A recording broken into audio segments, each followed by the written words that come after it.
Flight FAO off the console for a few minutes. Yes, sir.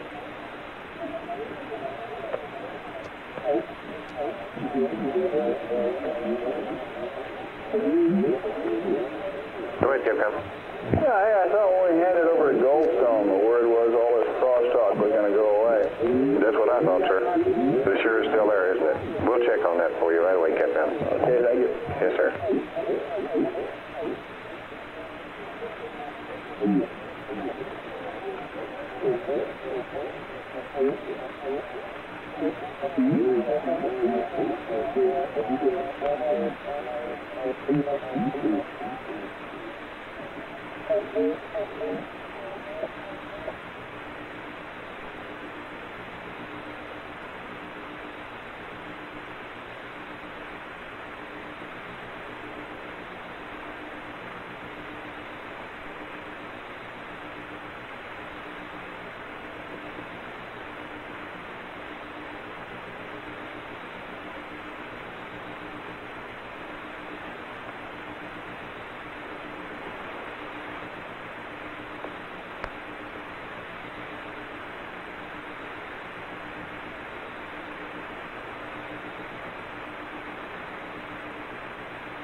Flight Fighter. Go ahead. About that time again. Checkpoint, please, sir. ECOM. Go. Okay on that? Yes, sir. Go ahead. Raj.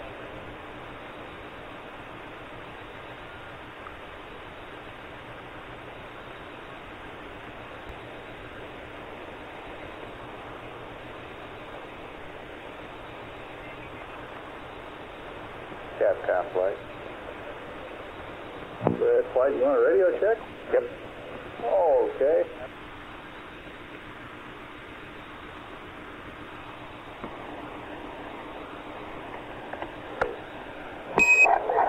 Apollo 11, this is Houston. Are you still up there, over?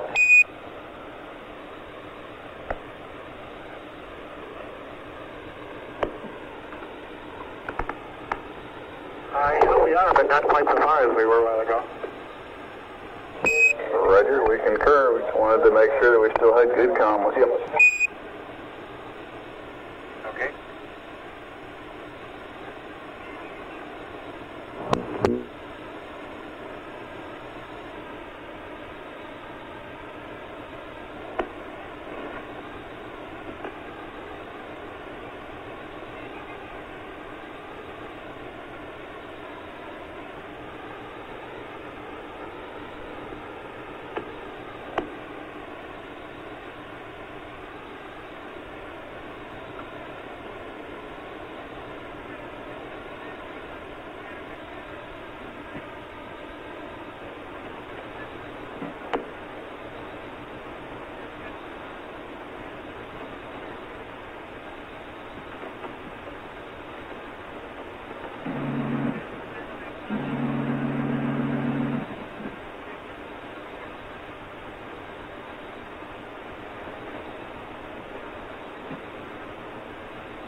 Flight Fighter. Go ahead. Checkpoint complete. Okay.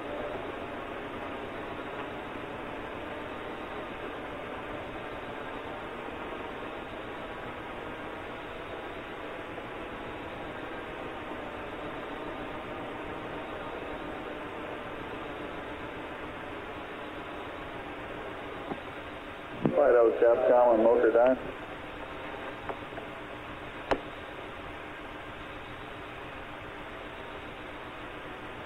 Fido, Capcom, Motor Dynamics. Go, Capcom. Hey, is this 95,993 miles they are out now? You want distance from the moon? We're from the From the Earth. Right, just from the Earth. From the center? From the surface. From the surface. Right. Okay, thank you.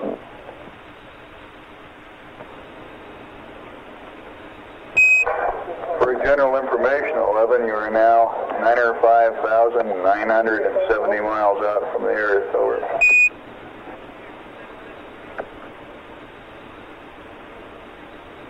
Our own backyard. Say again? Right in our own backyard.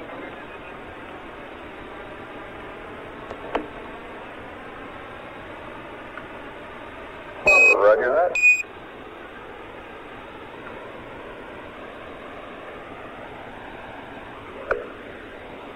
Starting to come downhill a little bit now. What's our velocity?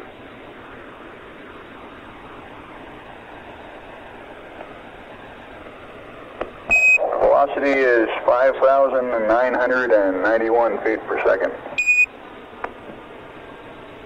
Thank you. And you are indeed coming downhill.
Retro flat. Go flat. What's that external Delta V display you got? One that has a mid-course computed for EI-3 on. Oh, that's There it is, channel 11. Put in 11. It is RTV, and 11 has got the Delta V in 2/10 of a foot a second, huh? that's the primary column. Yeah. I guess you said looking at the space schedules on channel 7, we've got minus 6.48. Yeah. So we're bombing around on that flat path thing, plus or minus a tenth of a degree. Okay.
This is Apollo Control at 176 hours, 44 minutes. Apollo 11 now 94,961 nautical miles from Earth. The velocity has just gone over the 6,000 foot per second mark. We're at 6,029 feet per second. The next item scheduled on the flight plan is a television transmission. That's scheduled to occur at a ground elapsed time of 177 hours, 30 minutes, which would be 6:02 p.m. Central Daylight Time.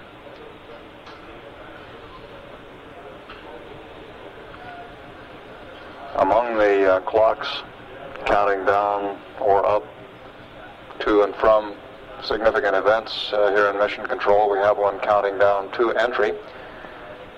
And that clock now shows 18 hours, 18 minutes, and 12 seconds until entry.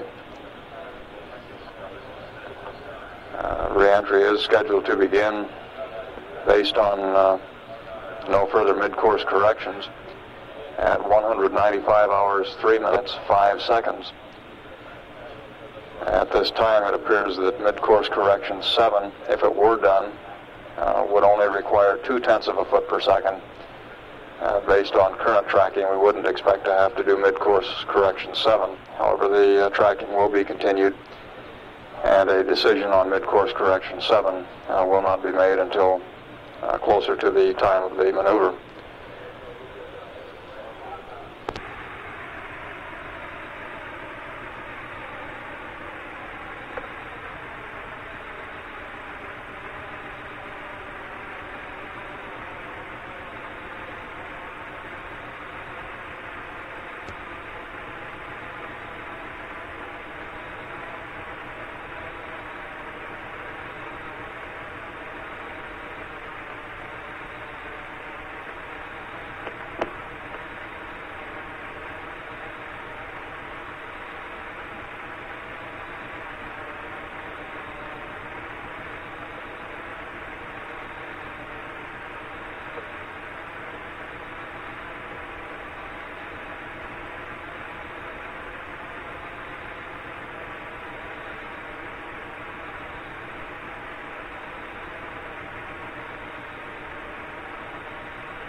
Are they planning to break PTC for this fast, you know?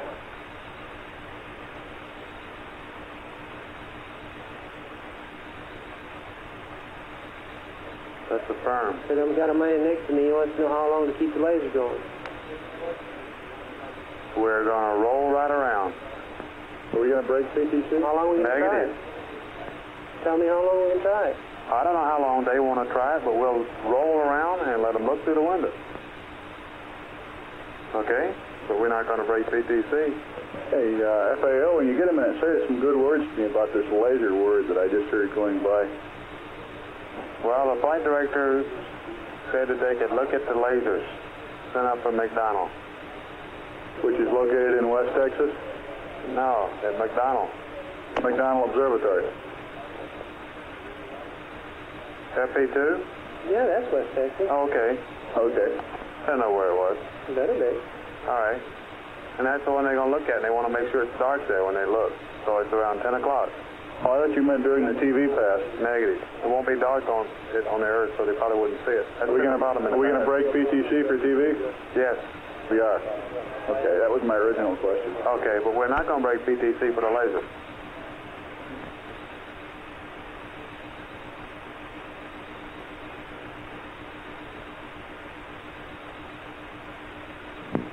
FAO, teammate. Go. Hey, I got all LMS's back here. If you have some questions that you always want to ask when they're out here. I can't think of any right now. You mean y'all haven't been writing these down?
Flight pattern. Right, Duke would like to bring up a DSC in parallel to the MOC at this time. And it would cause a 10-second loss of data while we do a last speed restart. Okay. Thank you.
Negative. It's between 105 degrees and 120 degrees on the southern hemisphere. 105. It's real small print. I don't even have it at all. On the periphery of the Yeah. Yeah. Boy, that is small. You can barely read it. Good, okay. Now, It looks like it's a... you know, micro miniature right in there. So you take that and you put it by window number 1, okay? Roger. Then you look over and find the moon, because you want to look at the moon too, okay? Roger. So you get the moon on the other side, and you don't have the moon 170 yards, but I suppose you must be somewhere around... halfway in between those two. No, it's a little bit greater. Go to the right. Go to It's the right. about 15, it's about 10 hours. Yeah, and then you notice that it's way past window number 5. 16 hours of it. Yeah. So you look at window number 5, and it's way past number 5, right? Yeah.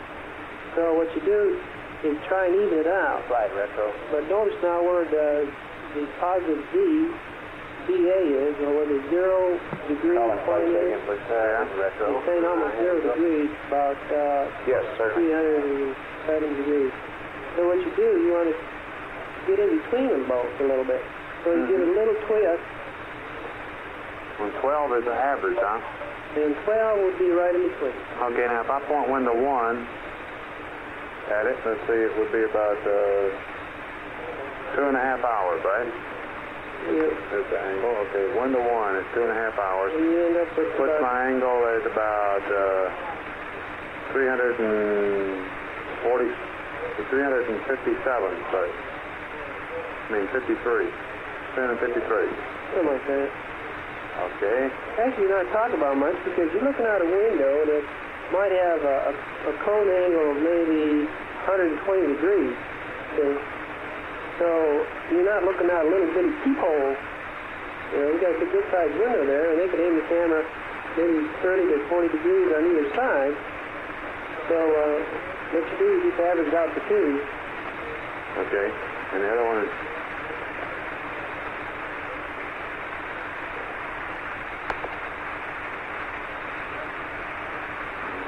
The other one is...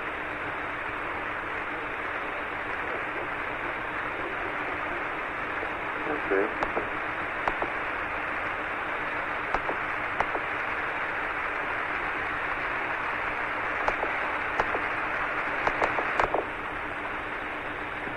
Got it?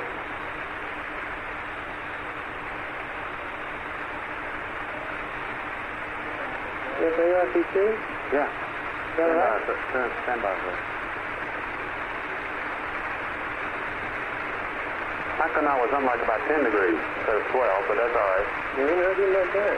You want to change it to 10? No, negative. That's all right. I'm just trying to see if I can learn how to use this cool thing. Yeah, it's not made right. What's that? It's very confusing to use. You know what this thing needs to be done is to make sure that you have an overlap in the hemisphere. In other words, that way it's close. You might not do that next mission. They'll all pay it when it's projected. Hey, let's go another subject now. Let's talk about lasers. Okay. Hang on, and let me get this update, everybody, and then we'll talk about lasers. All right, that's right.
Air flight, Capcom? Go, Captain. Yeah, do we want to ask them if they need any angles or anything like that confused before the pass? I'm sorry, I missed your comment. Say again, please. Don't you think we ought to ask them if they want any attitudes or high gain angles or anything like that computed prior to the TV coverage? Yeah, I got a flight plan update right in my hand. Oh, okay, good. Coming at you. Roger, roger. What are you updating?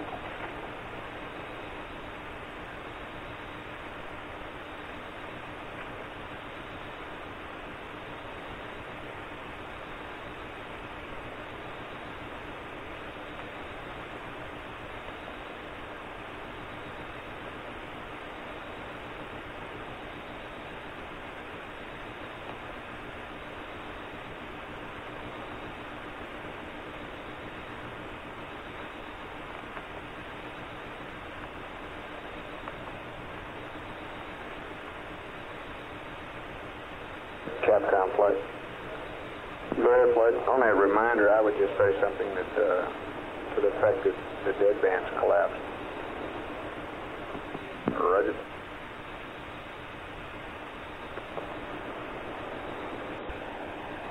Apollo 11, this is Houston, over.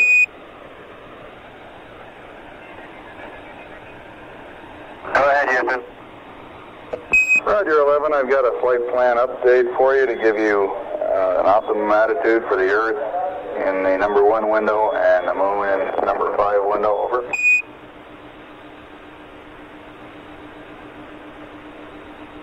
Ready, copy. Roger, your attitude will be roll 12 degrees, pitch 270 degrees, yaw 0 degrees. High gain antenna angles, pitch plus 14, yaw 263, over. Roger, I copy. Roll 012, pitch 270, yaw 0, high gain antenna, pitch plus 14, and yaw 263. Roger, and when coming out of PTC, you might be advised that your deadband has been collapsed, so to follow the checklist items, over. Roger that.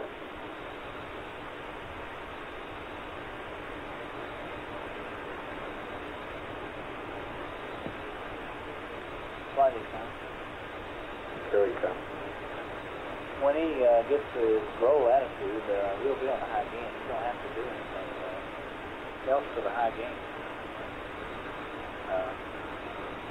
So we don't have to do anything with the high gain.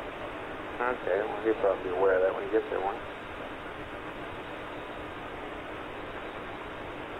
Perhaps.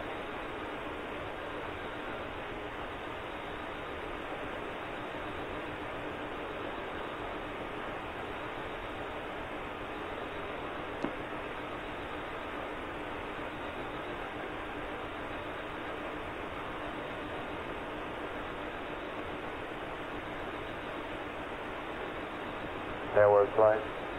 Flight network. Is this coming from spacecraft, man? That's permanent flight. We'll have that item 4 up in just a second. And this is Apollo Control at 177 hours, 11 minutes. Network controller advises that we're starting to get some semblance of TV signal from the spacecraft. We suspect we may be getting some checkout. We'll continue to stand by and be prepared to take whatever's sent.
This is Houston. We're receiving a black signal from you right now, but we are getting TV, over.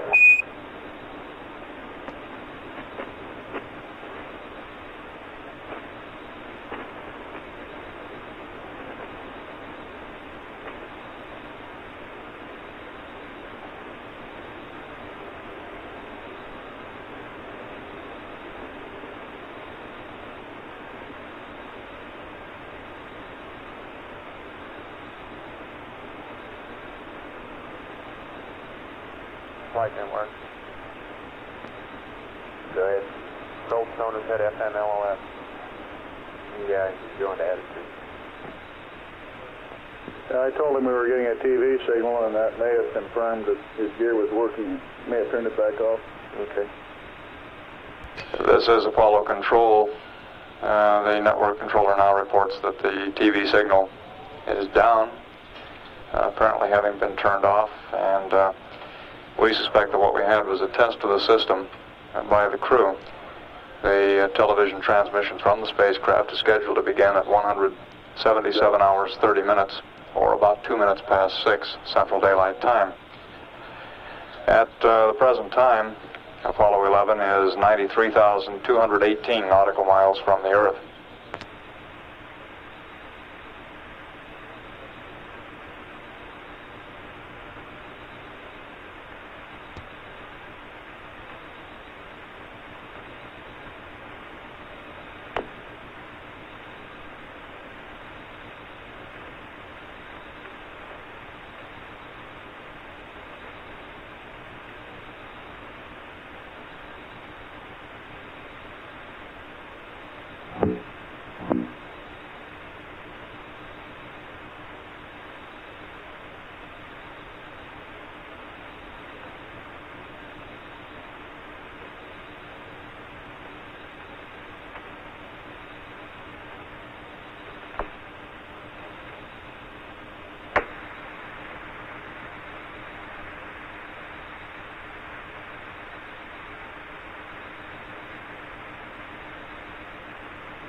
Flight FAL. Go. When do you want to pass this entry photography stuff? What time tonight are you going to pass all this good stuff up? Oh, I think we ought to give them an update an hour or so before they turn in tonight. We got some other stuff that has to go up too, don't we? Well, he already passed that checklist information up to him. Okay, well, let's start compiling a list of what remains. Okay, that's we got the only one. If we don't hear from him, we need to get that stowage situation on the visors. Yeah, asking them where they stowed it. We ought to do that fairly early. Those retros can have plenty of time. Okay.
Flight now. Go ahead. Flight network. Standby network. Go, decom. I think that our input is the same. The data is static. And I believe it's because of lost line from the gutter. Go ahead, network. We have lost telemetry circuit from Goldstone. We're trying to get a backup format online.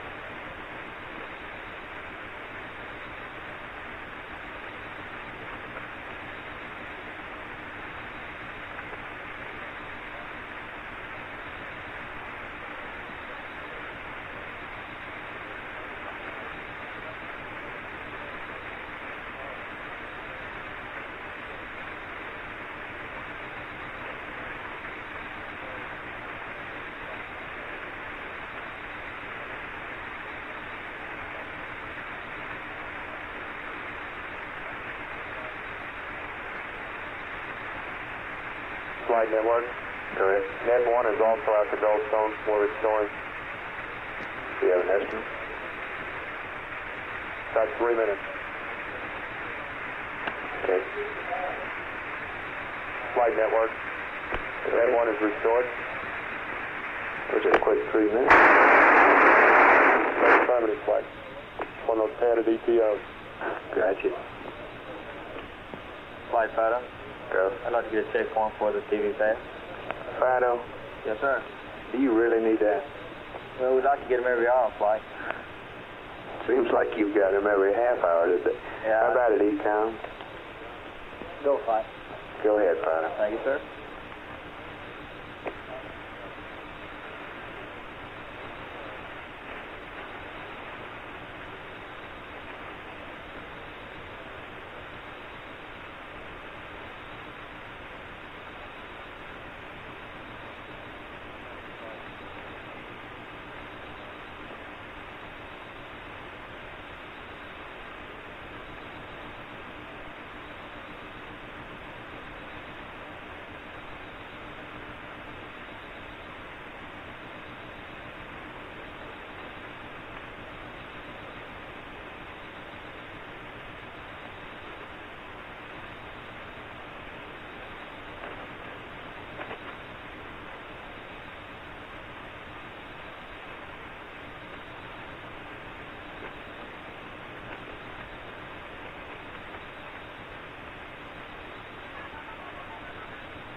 Flight GNC. Go. He's stopped PTC. He's almost at altitude, isn't he? Roger. Flight Econ. Go. Our uplink signal strength indicates we may be on a side lobe. Capcom contact. Goldstone contact, net 1. Go ahead, contact. Sir, I'm going to check out net 1 to Goldstone, sir. Just stand by one, sir. Okay. Goldstone, Houston, contact net 1. Wide for 15. Goldstone contact. Roger, check for King, please. Roger. Copy, Capcom. Say again, flight. Econ thinks we may be on a side lobe. He'd like to go to wide. Goldstone, Houston, contact. Beam width for about Goldstone 15 contact, seconds, and back 100% to King. now. Roger, thank you. Roger. I'm remoting net 1 now. King test on Roger. net 1. I'll be within a minute. Okay. Flight Fido, check 1 complete. Okay. Econ to Capcom, that was wide and then narrow again. That's from you. Roger. Apollo 11, this is Houston, over. Go ahead. From signal strength indications, it appears we may be locked up on a side lobe with a high gain antenna. We'd like you to go into wide beam width for about 15 seconds and then back to narrow, over. All right.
Good. Direct and narrow beam at this time. Okay, stand by now.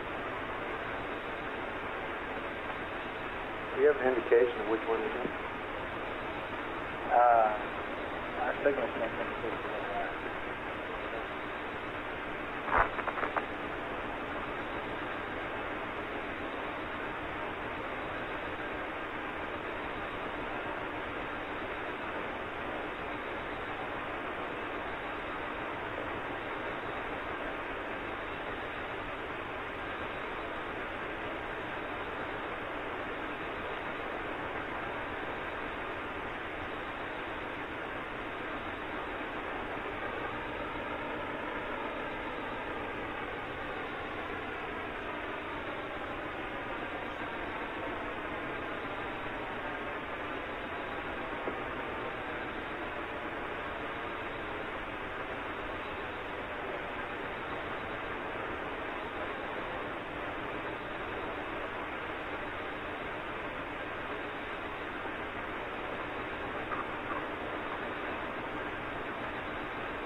Flight network. Go. all the circuits are normal to Goldstone, and we have no reason for the outage, but they are all normal. What's that? Well, we lost net 1.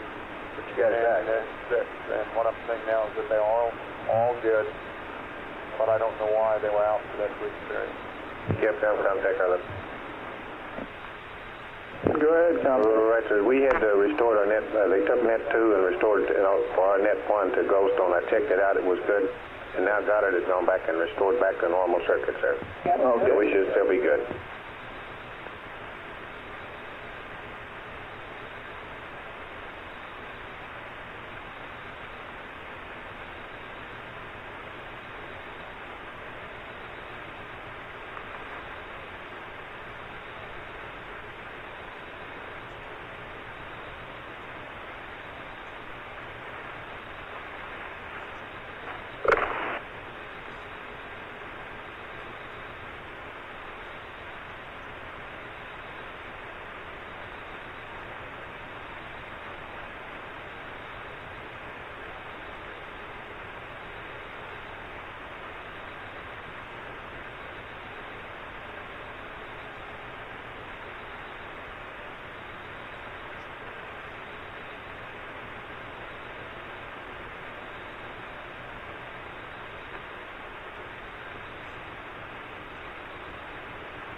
This is Apollo Control at 177 hours, 30 minutes.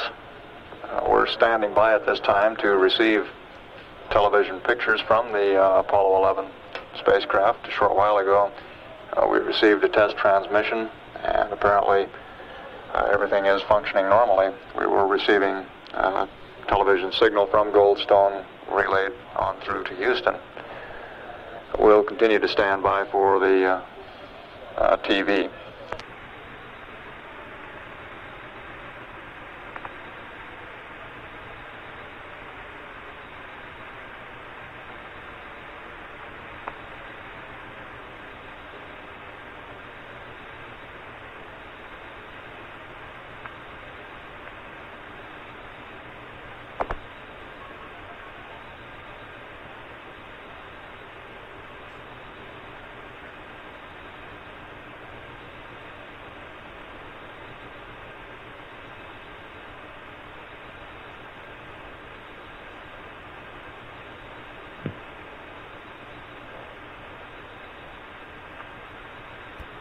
Good F-stand signal strength now, Houston.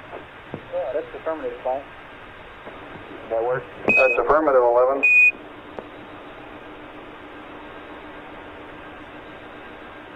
You all set for TV? You have good. You have TV? We're all set. Roger, we're all set whenever you're ready to send. Okay.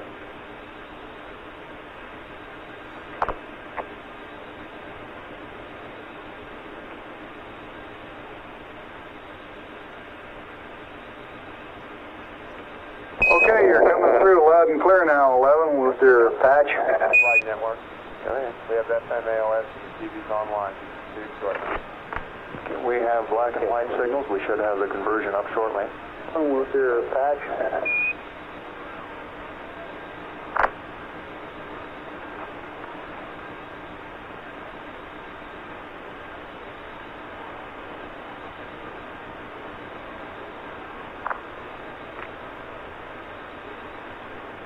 Good evening. This is the commander of Apollo 11. 100 years ago, Jules Verne wrote a book about a voyage to Mars. His spaceship, Columbia, took off from Florida and landed in the Pacific Ocean after completing a trip to the Moon. Seems appropriate to us to share with you some of the reflections Have you got the Quinda of the crew or the at the modern day Columbia. Okay, we're getting clipping. All right, sir. Complete its rendezvous with the planet Earth in the same Pacific Ocean tomorrow. First, Mike Collins.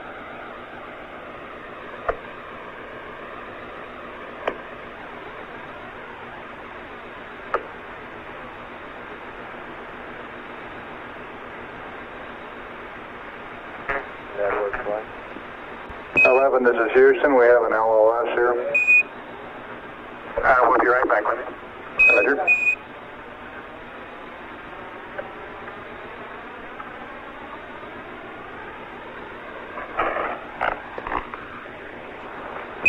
In the interim, you may be interested in knowing that Jan and the children and Pat and the youngsters and Andy Aldrin are down here in the viewing room watching this evening. Oh, we're glad to hear that.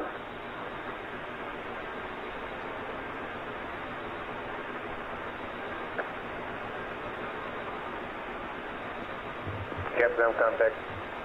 Yes, indeed. Right, sir. Goldstone reports that the clipping is coming down from the spacecraft, sir, and it's very weak.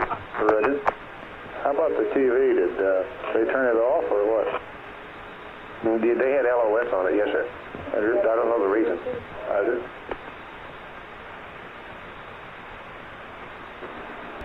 Okay, 11, you're back on with Mike in the middle of the screen there.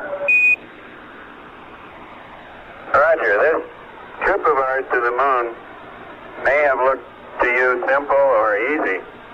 I'd like to assure you that that has not been the case.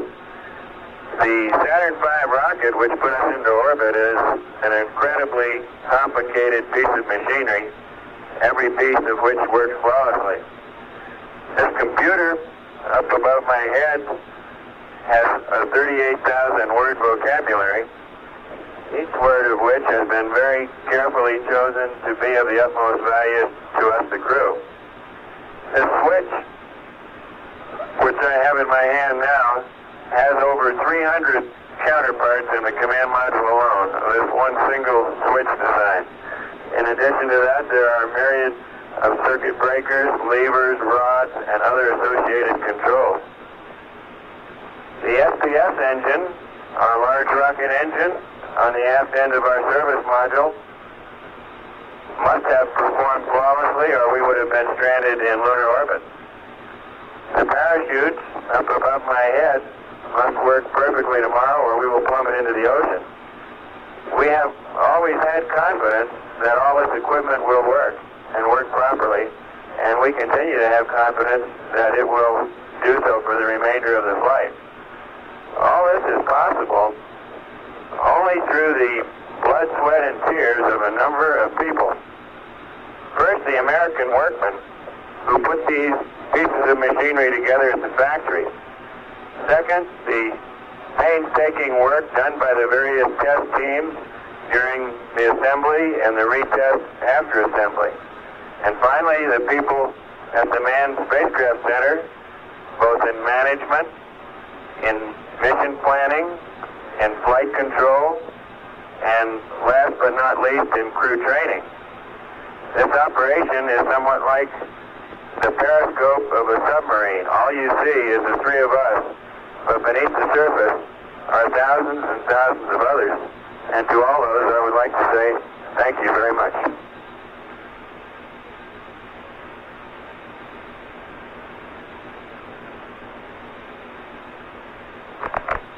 Flight network. Go now. FMLOS again. Yeah, he turned it off. Turn it back.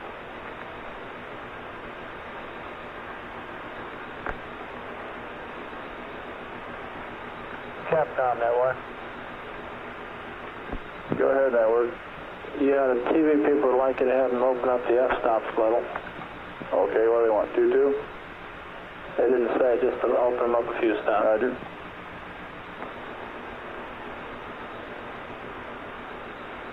Capcom flight. Go ahead, flight. Buzz may think he's transferred. Right. 11, this is Houston. We're getting a good picture of Buzz now, but no voice modulation. And would you open up the f-stop on the TV camera? Try 22, please.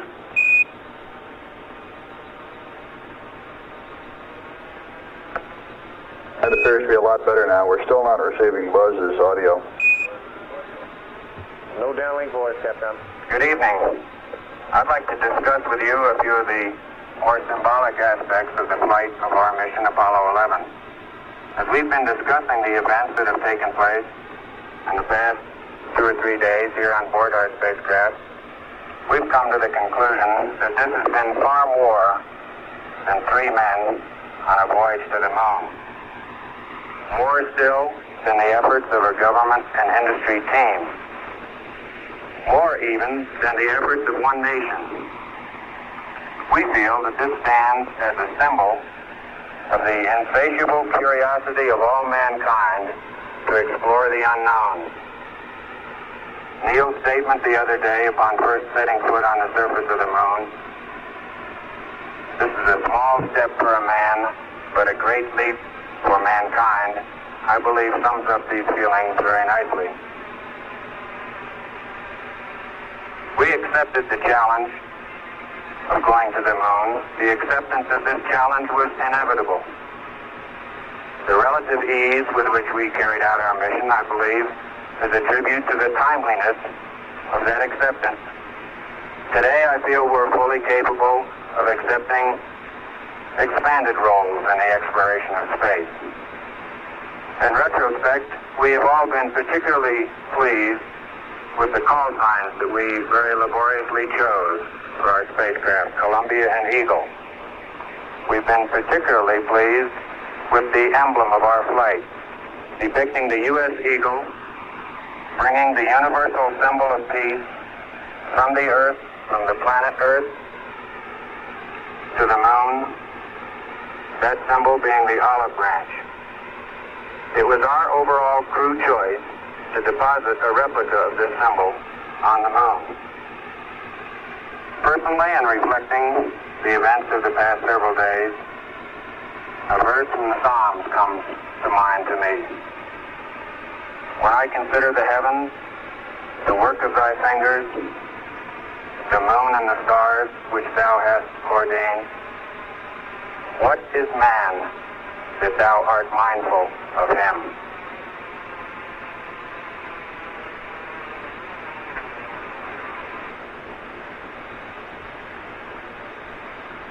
That's an LOS flight.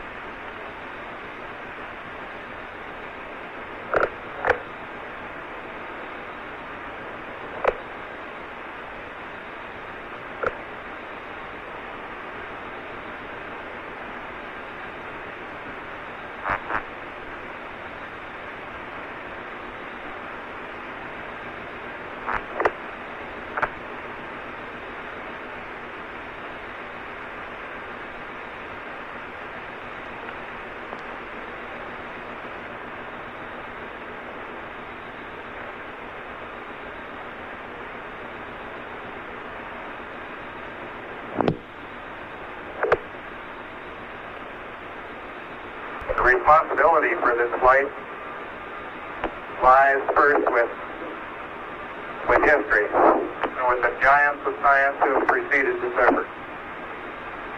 Next to the American people, who have through their will indicated their desire. Next to 4 administrations and their Congresses for implementing that will. And then to the agency and industry teams that built our spacecraft. The Saturn, the Columbia, the Eagle, and the little EMU, the spacesuit and backpack that was our small spacecraft out on the lunar surface. We'd like to give a special thanks to all those Americans who built those spacecraft, who did the construction, design, the test, and put their heart and all their abilities into those craft. To those people, tonight, we give a special thank you. And to all the other people that are listening and watching tonight, God bless you. Good night from Apollo 11.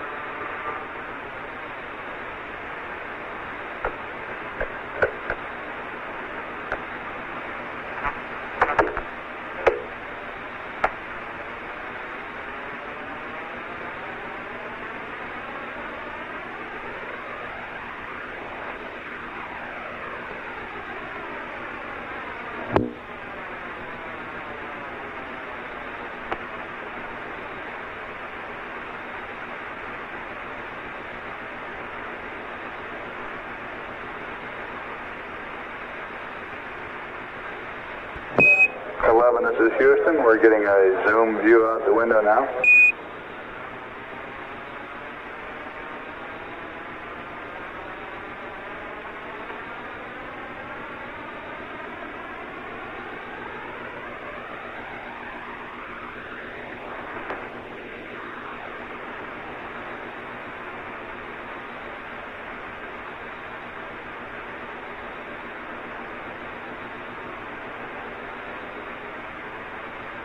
Apollo 11, signing off.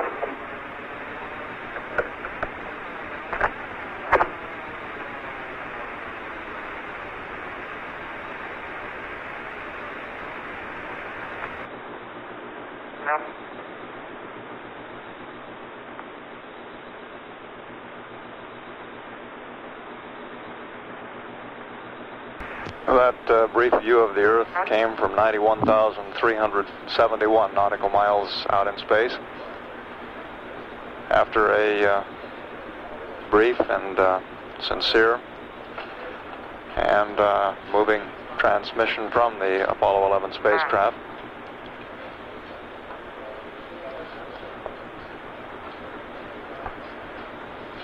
this is Apollo control at 177 hours, 45 minutes.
GNC, Capcom Motor 1.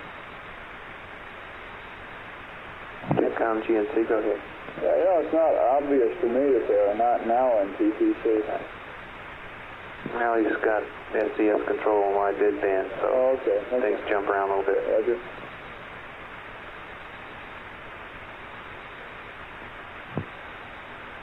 Buddy, Tom? Sure.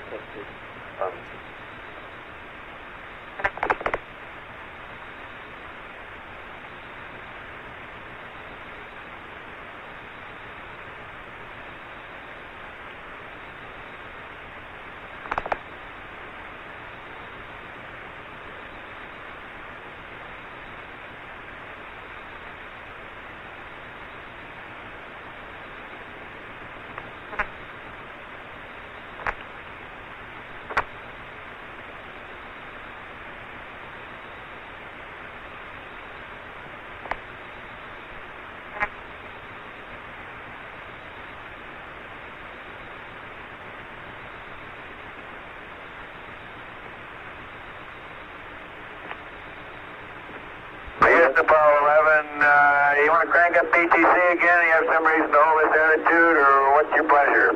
PTC. You can crank up PTC again, Mike, anytime you like. And might add, I thought that was a mighty fine TV presentation. Certainly nothing I can add to it from down here. Thank you.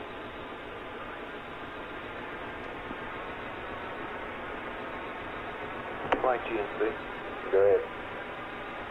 Could we ask him to go through the PT procedure slowly so we can follow it? What do you mean slowly? Especially the disky stuff, so that we could make sure that we see what goes on. You know, we did that last night. I expect you probably had things pretty well under control by now. That's what we thought every night.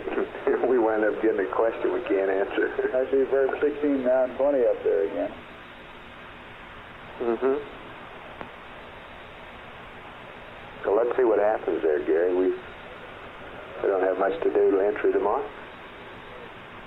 Yeah, I'd like to kind of hand it over with a clean slate.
Oh, devotion, not love, devotion.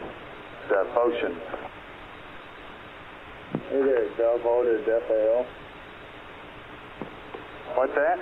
What do we need to ask the crew about their storage, aside from where the LEDAs are? They said they would tell us if there's any non-nominal, if they sewed anything non-nominal. We need to ask them. They haven't told us, and Retro needs to know. Okay. As soon as he can, and we might as well ask him now as later. Now, nominal is contained in this little book that's known as the Apollo 11 storage. Negative. It's in the, if you got the entry checklist there, you got an entry checklist? Open it up in the first page. This one? Yeah, open it up. And to flip one more page. Okay, now there are 4 pages right there that have nominal storage. That, if it differs from that, that's what we need to know. Okay? Okay.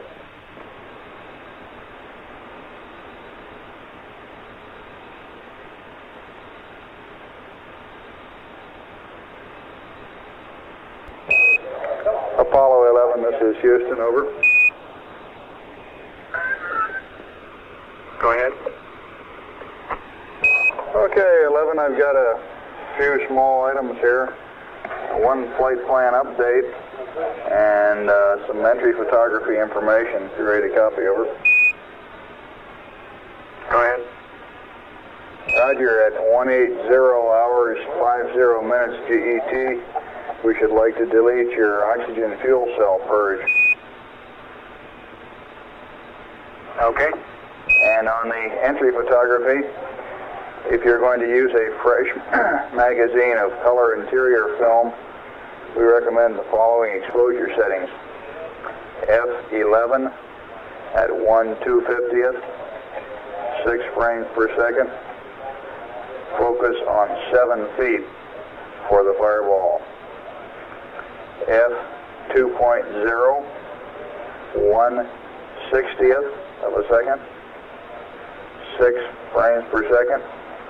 Focus on 50 feet when the chute's open. If you're using a magazine, part of which has already been used for interior shots, we recommend F16 at 1/500th of a second, 6 frames per second. Focus on 7 feet for the fireball. F2.8, 1/60th of a second, 6 frames per second. Focus on 50 feet when the parachute's open. And we would like to know the magazine number that you're intending to use when you have a chance, over. Okay, I think we've got those. We will be using a fresh one, and it'll be color interior. Over. Roger, when you get it out, we'd like to have the number of the magazine or the letter of the magazine relayed down. Okay, and we were thinking that we might want to run some of this at 12 frames a second. I don't think we can get everything from 0.05T down. That'll only give us about 7.8 minutes and 6 frames. Double that. That's all right if you run I guess maybe just an occasional burst of 12 frames would be what we'd want, and the rest of it is 6. He wants to run it at, I believe he said 20 frames per second? 12 frames per second, excuse me. Is that okay? That's fine. It's okay, Cap. Will he run out? I don't think he will, no. This is Houston. That plan sounds fine with us, Neil. Okay. And lastly, we'd like to know if your stowage configuration for entry is going to conform to the nominal. The retros down here are anxious to get an accurate CG computed for you, and in particular where the levas are being stowed, over.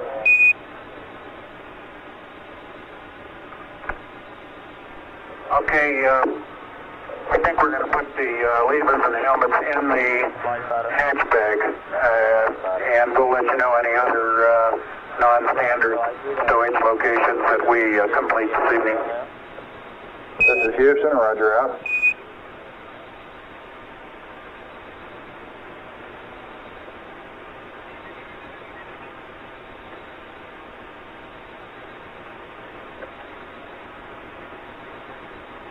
Retro plane.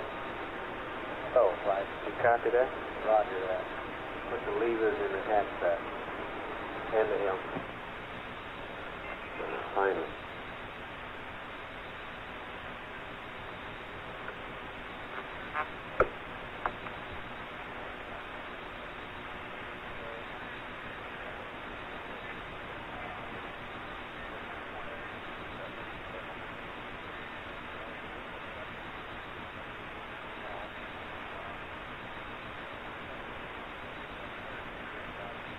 Flight Fighter. Go ahead, Fighter. Right, we'd like to bring up the DSC in parallel at this time. Go ahead. Okay, the cause of 10 seconds, loss of data. Thought we did that earlier. Right, Flight, Comm Soup had messed up on his times. He was an hour ahead of himself. Okay. Thank you.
FAO, retro on Moper Dot.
Houston, Apollo 11. Go ahead, 11. Right, so the magazine we'll be using for entry tomorrow is magazine M. Over. Do you understand? Magazine M as in Mike. That's right. Thank you out.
I'll run off copies of this, but it isn't all going to be right, so...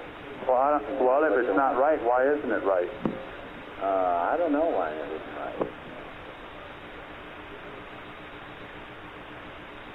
Half of these numbers aren't put in here either. The girls didn't put them in. Which numbers? P52, What do you mean they're not put in there? P57. Why aren't they put in there? You got me, the girl. Are you talking about the numbers that go over in the little block? Is that what you're talking about? Right. That's right. Okay, well, that's all right. I don't mind that, just as long as I know that Well, Ted sure does get hot and bothered if they aren't in there. Well, that's the breaks of the game. Yeah, that's right. But I want to know if that P57 was in there. I mean, if they did a P57. Oh, yeah, all that kind of stuff's in there. Yeah. Okay. That's all I'm interested in. I want to know if we got an accurate flight plan. I could care less about all this data right now. Well, the descent might be a little screwed up, but the rest of it will be okay. That should be very good. It was all nominal, almost nominal.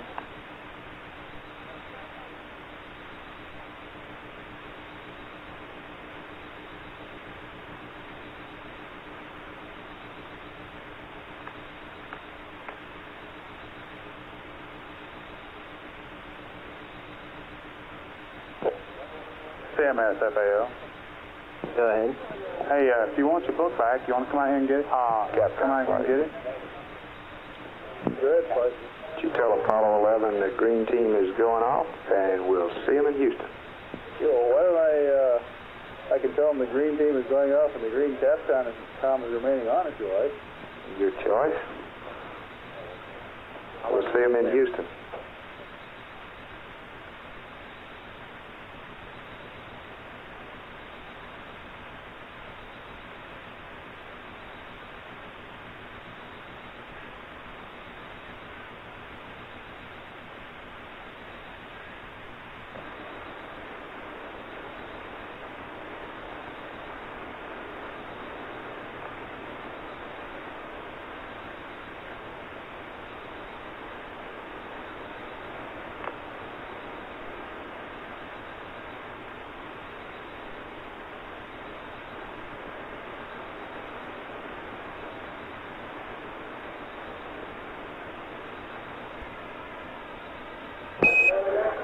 Apollo 11, this is Houston, your friendly green team going off for the night and going off for the last time. We wish to bid you a good night.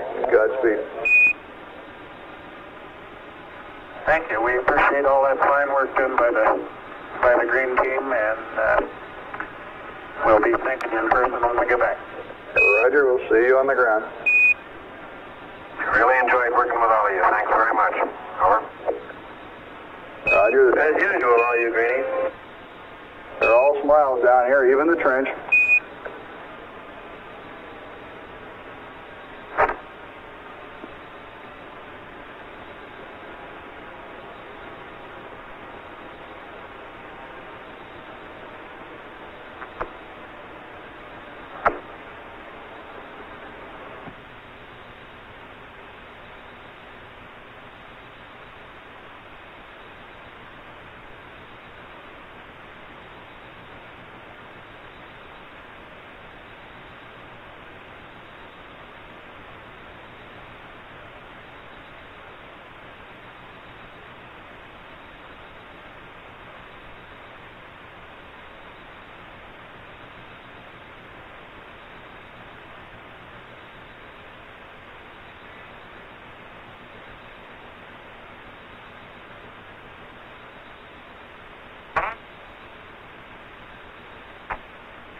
Right, Fido. Go, Fido.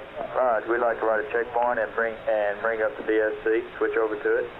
What are you doing? Getting some history in the bear? Right, we've been up for 30 minutes now, and we're ready to switch over. Okay.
GNC flight.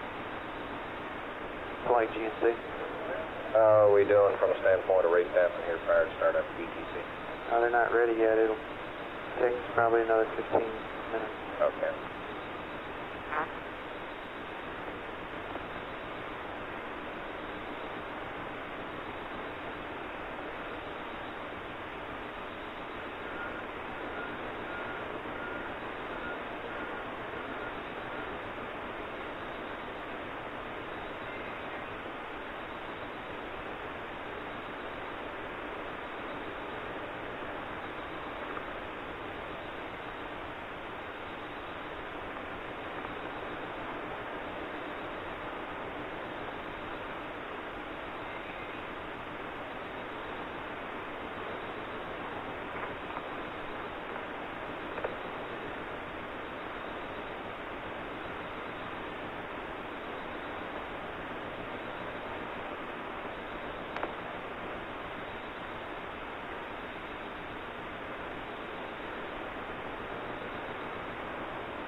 This is Apollo Control.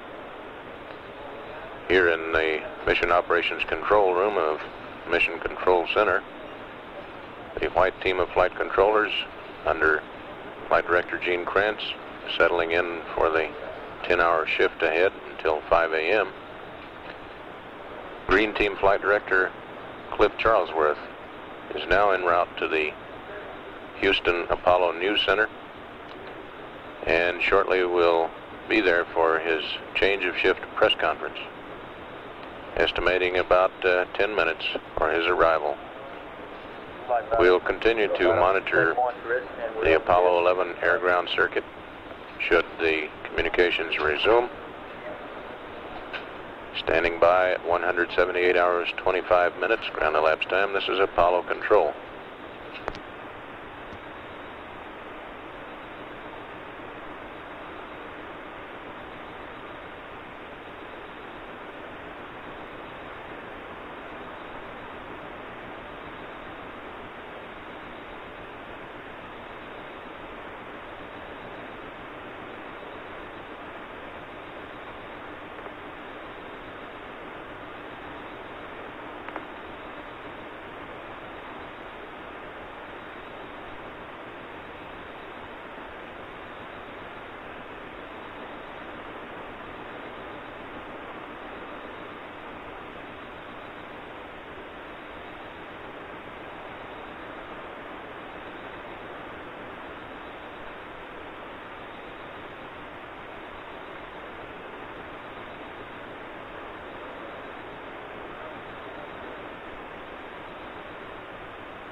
Okay, all flight controllers, give me an amber, and those guys that haven't changed shifts yet and handed over to their next guy, stay amber. Guidance, give me an amber.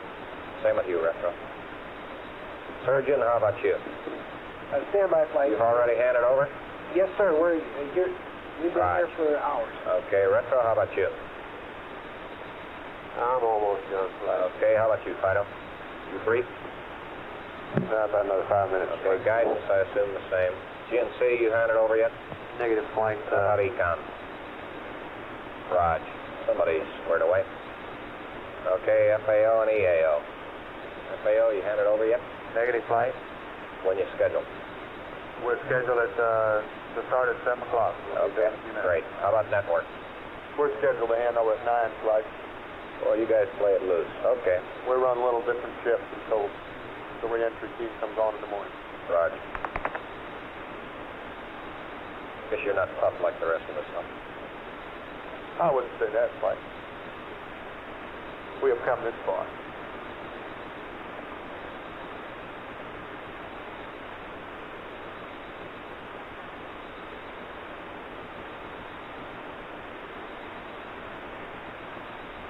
What can you expect from something in a plain round wrapper?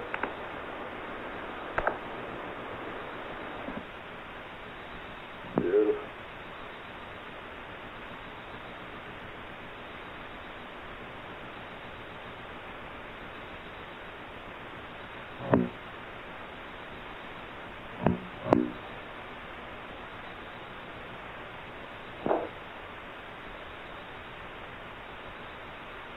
Econ compliant. Go flight. How come battery B bus is so high? We're charging now. Estimated about 2.5 hours. Completion.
This is Apollo Control. Apollo 11 now 88,442 nautical miles out from Earth, approaching at a velocity of 6,299 feet per second. Change of shift press conference with Green Team Flight Director Cliff Charlesworth, due to begin any moment now in the NASA Apollo News Center auditorium. And at 178 hours, 34 minutes ground elapsed time, this is Apollo Control.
FAO, make retro on over die.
Houston, Apollo 11. Apollo 11, this is Houston, over. Roger, how's our thruster firing activity? We're about ready to crank up PTC if you are. We're go, flight. Go ahead, Captain. Roger, go ahead. Okay, thank you.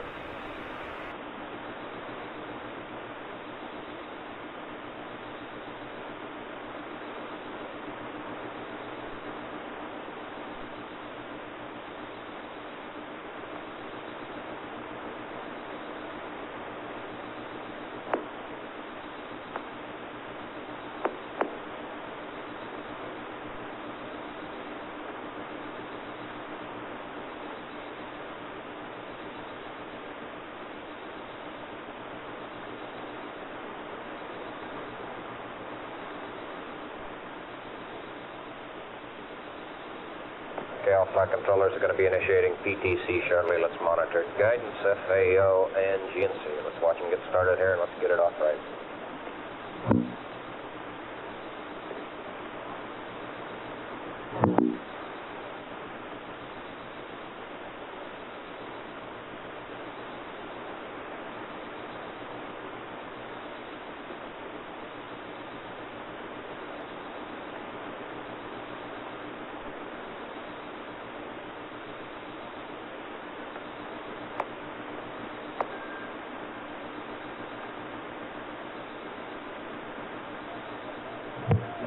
Go ahead.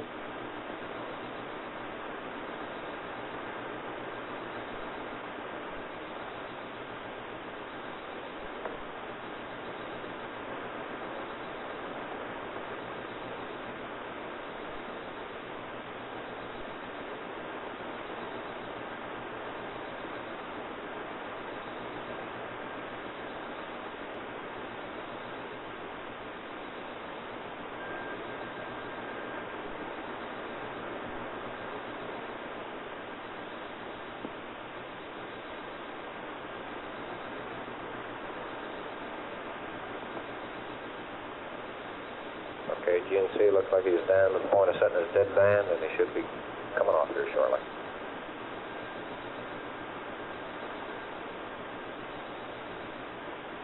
Roger, he's rolling. Yep. Turn the jets off.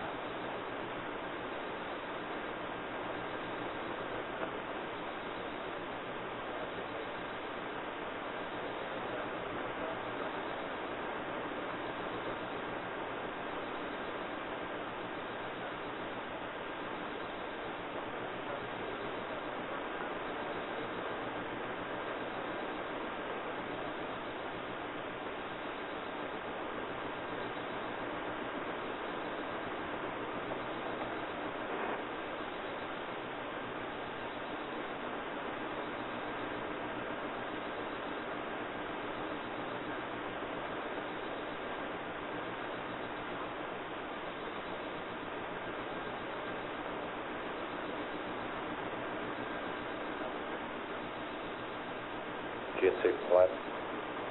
Flight GNC. I'd like you guys in the back room to plot this thing for at least the first 2 hours until we're sure we get a good one on. Roger.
Econ flight. Still fine. Put the cryo plan for tonight. Heaters, auto fans off. Yeah. Okay. Which says, and this may get a little involved, he actually had about 40 or a little more seconds remaining of burn time on the descent engine. So he was not close to running out of fuel on the descent engine. The way the thing is set up is that we would make calls of 60 seconds to go, 30 seconds to go, and 0. Now, when we told him 0, that meant that he actually had another 20 seconds to go, and he had to either make a choice, if we told him 0, to land now or start back up. So you can see we gave him the 30-second call, but we never got to the 0. Are greater, and the numbers are available of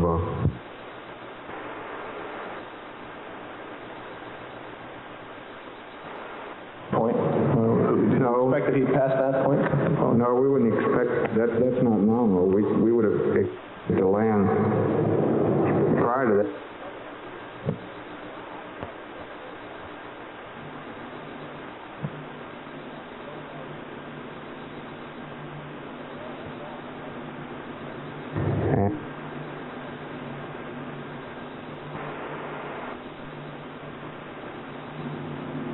And set down. So it burned more than nominal because of this landing area. Probably before we got to 60 seconds to go call. Could you also tell us something about, I think it's because of the drama of the situation, nothing's been mentioned about the ground equipment and the Mission Control Center. How about all your tracking stations and the Mission Control? Has everything worked fine? Have you had any problems? Everything's worked extremely well throughout the control center and the network, and I would like to, I'm glad you brought that up, I'd like to throw a particular bouquet to the people in Australia. If you'll recall, during the EVA, we started out on the Goldstone site, 210-foot site, and shortly after EVA started, we switched to the Parkes antenna in Australia. And this site really worked very hard to bring themselves up and get operational to support the flight. And I think they did a terrific job to get ready. And it's obvious that the support they provided us was pretty outstanding, because I think that it'll be a number of years before anyone can beat that TV spectacular. Any other questions? Thank you very much. Yes, sir. All but just the first few minutes.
Why not? You gonna wake up? What? You gonna wake up? I am awake. Oh. You're comfortable. Right. I wanna make a copy of your thing down there. Feel free. Your yoke. Feel free. Okay. Charlie's, that's another water bag for Charlie. That's Charlie's albatross. Did anybody ever make up one on him on his water bag? No. That was a good one, too. It was. I'm glad I was out of the way when that one happened. Yeah.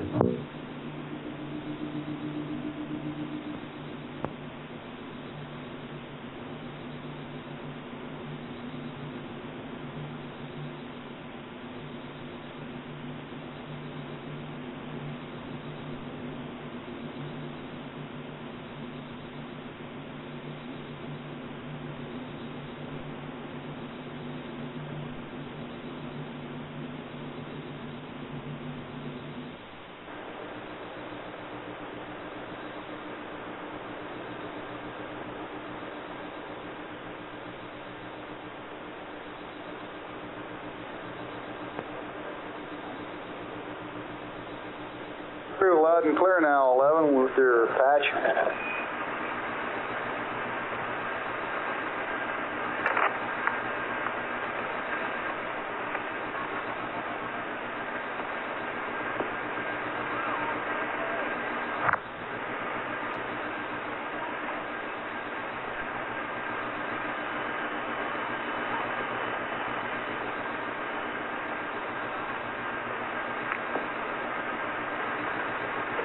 Good evening. This is the commander of Apollo 11. Surgeon Network. 100 years ago,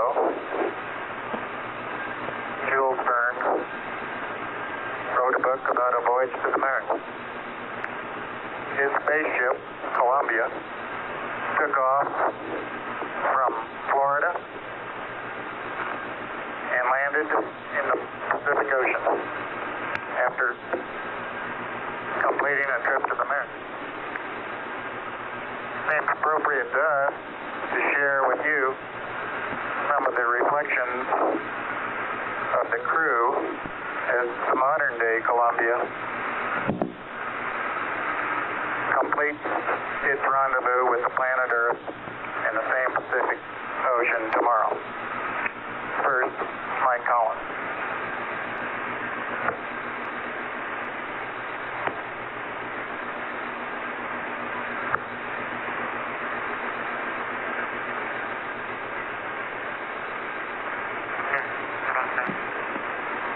This is Houston. We have an LOS here.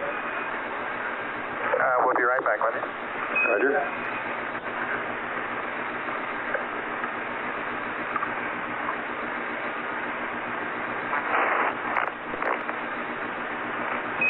In the interim, you may be interested in knowing that Jan and the children and Pat and the youngsters and Andy Aldrin are down here in the viewing room watching this evening. I'll look at it for about another 10, 15 minutes, or that's all. Oh, we're glad to hear that. You say it's go, I'm going to clear the crew to start their pre-sleep checklist, and that's the last time I want to bother. We will continue looking at it. Well, obviously we will. The indication right now is okay. Capcom, why don't you advise the crew that they can start their pre-sleep checklist at their convenience? Roger.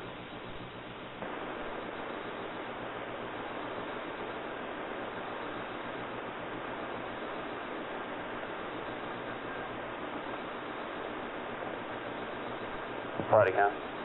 Where you come? We're ready to throw the high game. Get on LB. Okay. Okay, what do you want, Omni B? How about battery B charge? When do we stop that? We got about 2 hours to go on that, Gene. Up 2 hours to go on that, sir? But we don't have to top it off completely. When we get ready to go to sleep, we can stop it. It'd be about 2.5 hours short.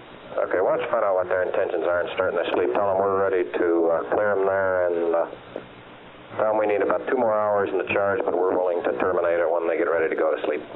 Roger. Also, the doc wants to do a bit of troubleshooting in the biomed harness on the CMP. Flight FL. Go ahead. Right, you're now talking about at least a couple hours before we go to bed. No, I think they'll probably be going pretty shortly now. That's their preference. What I'm going to do is give them their option now to start the sleep period now if they want to. Okay, we've been talking about a laser look-see before they go to bed. How's the weather out there? I understood it was pretty much clobbered. Well, it was kind of bad, but we were supposed to get a weather report in about another 30 minutes that we were going to be depending on.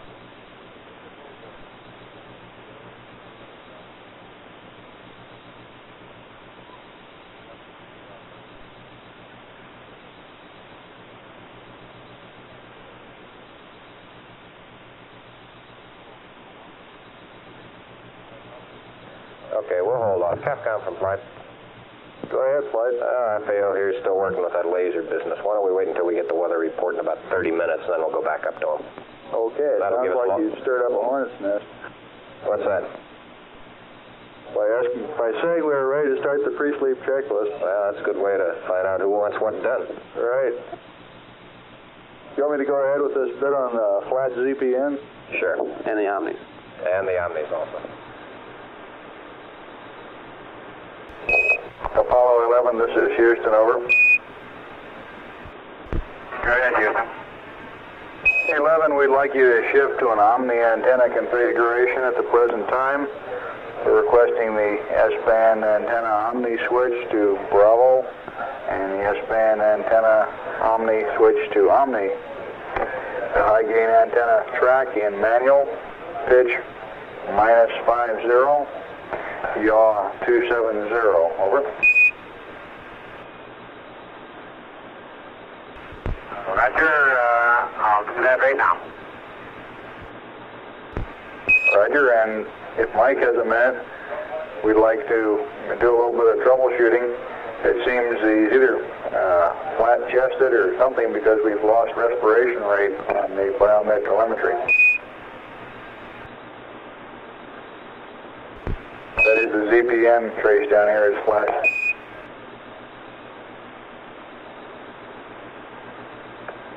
He was safe a little bit ago. Hold on one.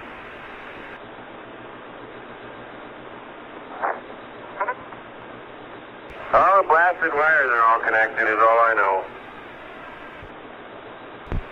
Okay, Mike, we had a request that you disconnect the yellow connector from the signal conditioner and verify that it looks okay, reconnect it, and then if you would check the two electrodes that are placed, one on each side of your lower rib cage, over.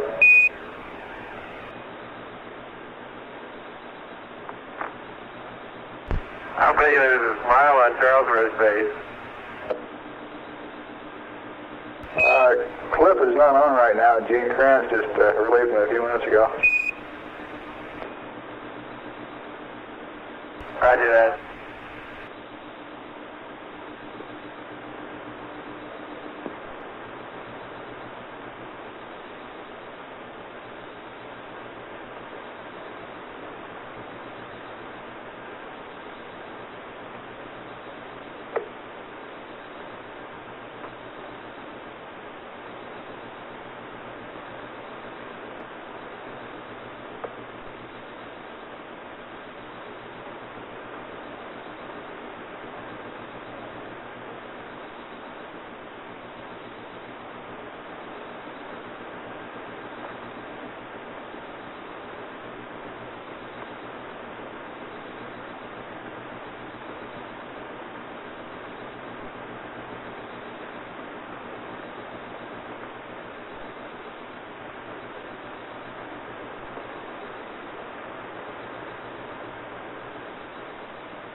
All those wires and things look normal up here. Roger, Mike, we could see variations on our trace as you connected and disconnected, but the medics still don't have a signal.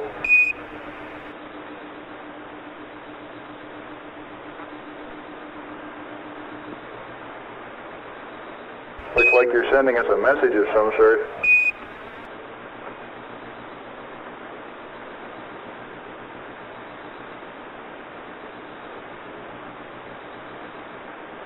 I promise to let you know if I stop breathing.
Go ahead, FAO.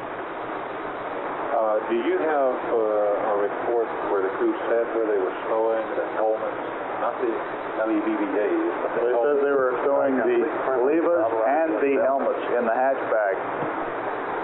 Both helmets? Roger, you want to confirm Omni Bravo? Okay, Capcom for flight, will you confirm Omni Bravo? Econs think he went to Delta. Apollo 11, Apollo 11. This is Houston, broadcasting in the blind. Request Omni Bravo. Request Omni Bravo. Over.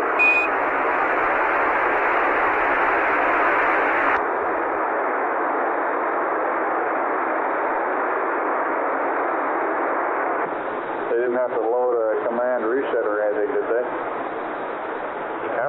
Negative flight.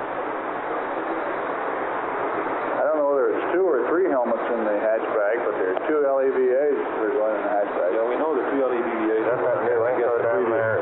FAO read them to say that only the LEVVAs were going in the hatchback and the helmets were in their normal storage location. We asked them for any deviations from nominal, and in particular where the LEVAs were.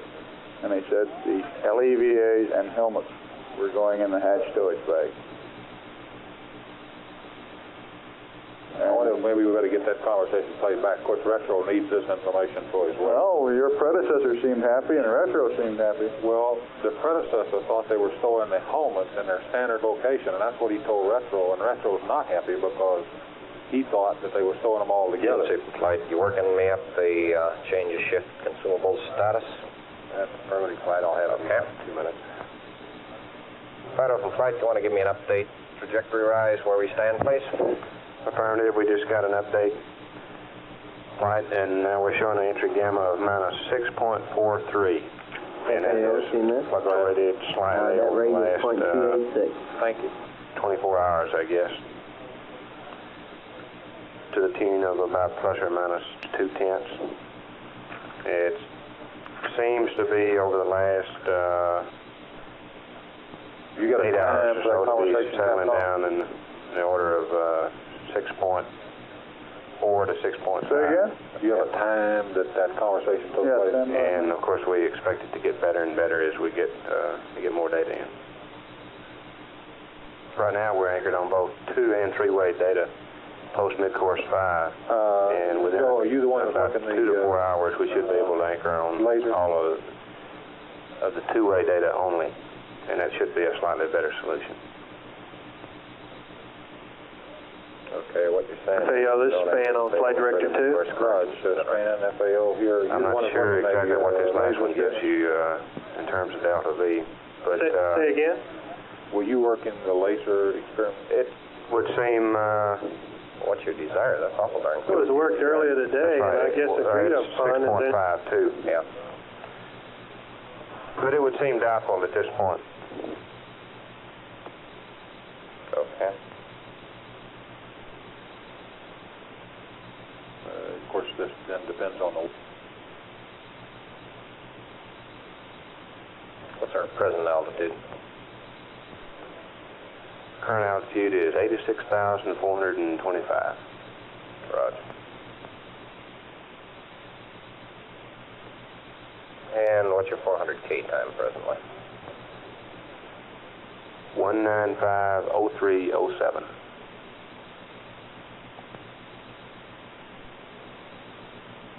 Okay.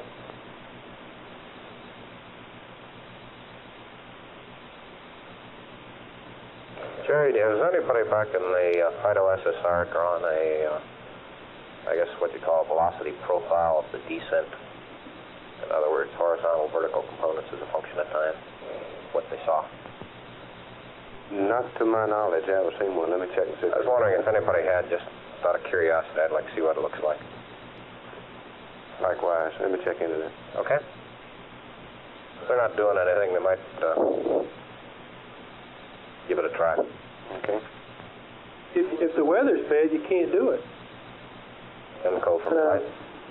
hold this thing as far as possible. If you want to put them to sleep, don't hold it up just because it's a laser experiment. No, 179 10. That's the way I feel. I think their sleep's a lot more important for tomorrow's activity. Yes, indeed. they selected Omni Bravo. The weather's too damn nominal. If it was nice and clear, it'd be nice, but who's going to sit around and wait for it to clear up? I would put a cutoff on a thing from if it's not clear by 9 o'clock, I'd just forget it. May I cut in here, please? This is SSR.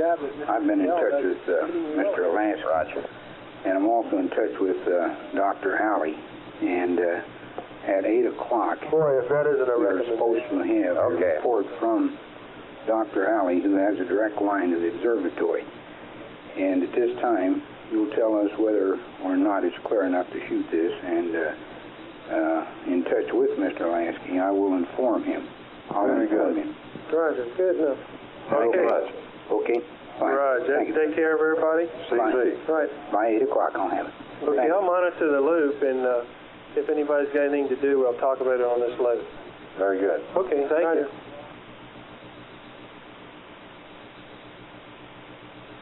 AFAO, Capcom, go ahead. Yeah, I think it must have been about 3 hours ago that I talked with them on the subject of Hamilton Levis, which comes out to about 4 conversations ago. So this is Apollo Control, 179 hours, 9 minutes, ground elapsed time. During the past half hour, there have been some exchanges between spacecraft communicator Bruce McCandless here in Mission Control and the crew of Apollo 11. One item, they're trying to sort out and troubleshoot some difficulties with the biomedical sensors attached to the chest of Command Module pilot Mike Collins. Let's play back the accumulated tape, and hopefully by the time it's ended we will have picked up communications again and we'll rejoin the conversation live. Roll tape, please.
Apollo 11, this is Houston, communication reestablished.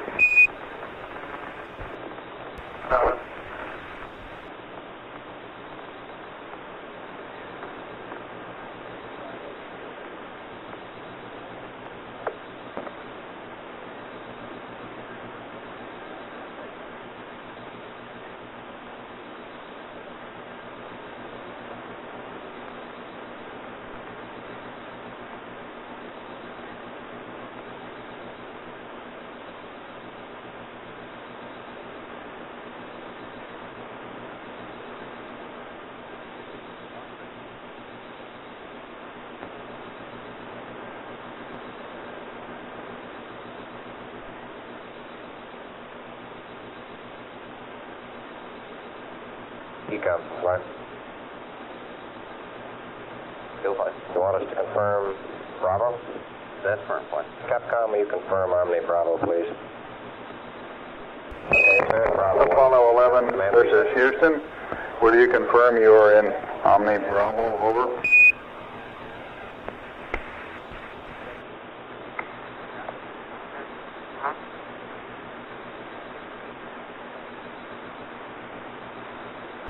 Okay, that ought to give it to you. Roger, out.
Hey, you guys, you might take a look at what network's got there.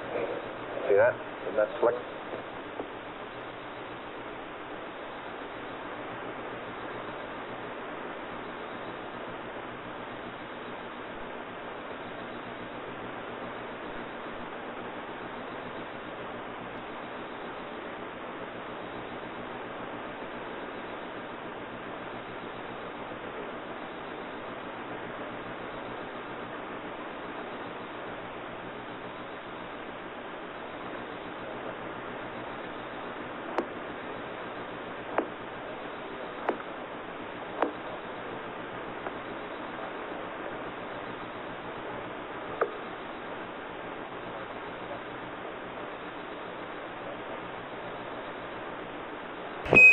Apollo 11, this is Houston.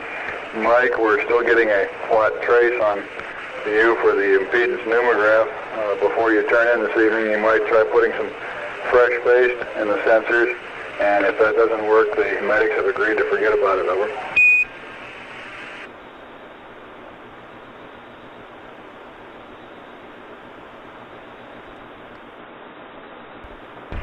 Mike's off the loop right now. I'll convey the message. Okay, thank you.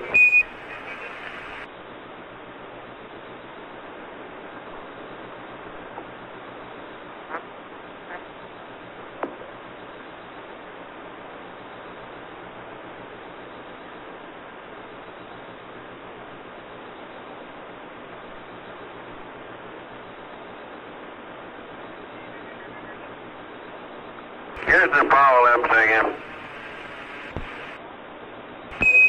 Roger, Mike.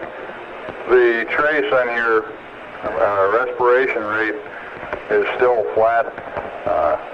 If you have time this evening before turning in, it was suggested you try putting some fresh paste in the 2 electrodes that go on the side of your lower rib cage, and if that doesn't work, just give up on it.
guidance, flight.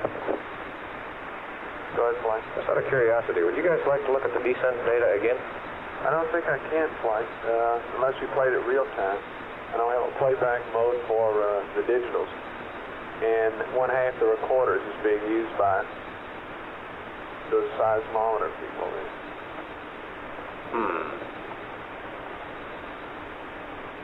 I could look at the digital data if it was playback in real time mode. I don't have a playback mode for that display. Yep. Too bad.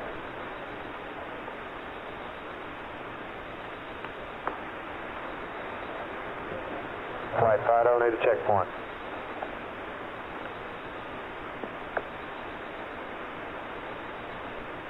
Roger, go ahead to the checkpoint.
This is Apollo Control. GNC AFD, go ahead. Columbia now 85,198 nautical miles out from Earth. Okay. Approaching Earth at a velocity of 6,443 feet per second. We're still standing by for resumption of air-to-ground communications.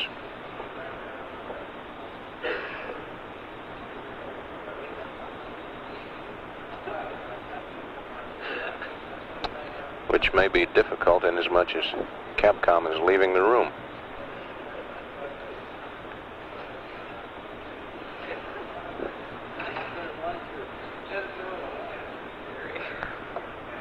We'll continue to monitor air-ground as the crew prepares for their pre-sleep checklist, sets up the passive thermal control mode, and sacks out for about a 10-hour rest period in preparation for tomorrow's entry and subsequent recovery in the mid-Pacific aboard the carrier Hornet. Now hove to on the aiming point, or near the aiming point.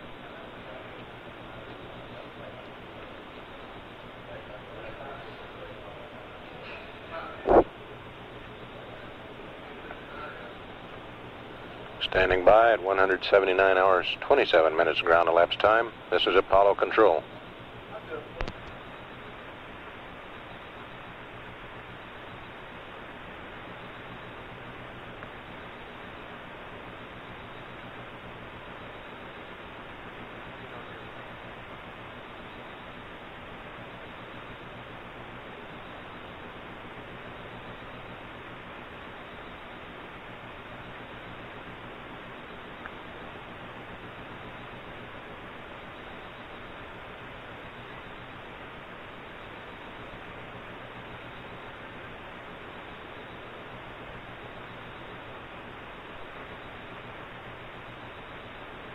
Procedures, I just want to keep you busy.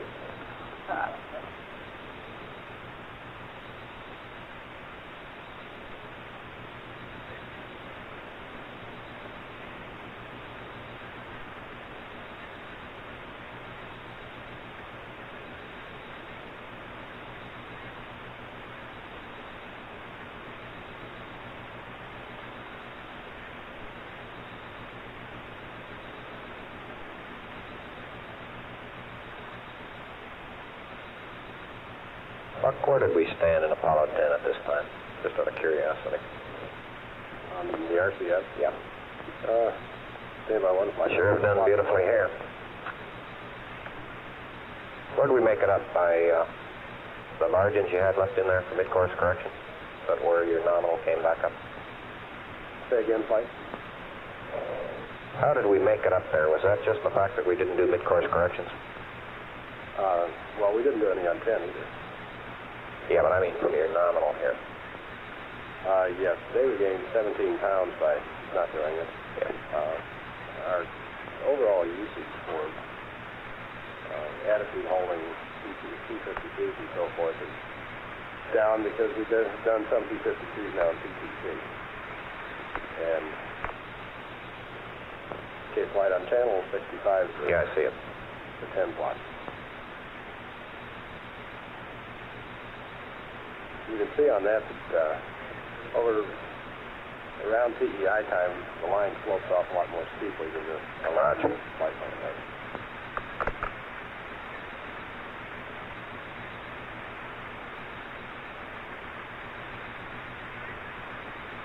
Okay, thank you, Buck.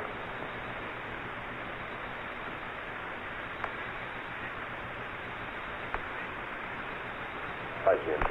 Go, GNC. Yeah. A couple of interesting, really fast things about the RCS usage. So far on this is the way it's worked out on the quad basis. The model it's used for predicting on the flight plan doesn't have the capability of failing just in quad individually. So that caused us in this case to develop some imbalance in early operations. So we had more than planned pitch usage for T-22, while we had one pitch jet disabled. It reflected itself in a greater quad A total usage, and the same thing showed up in the B&B setup.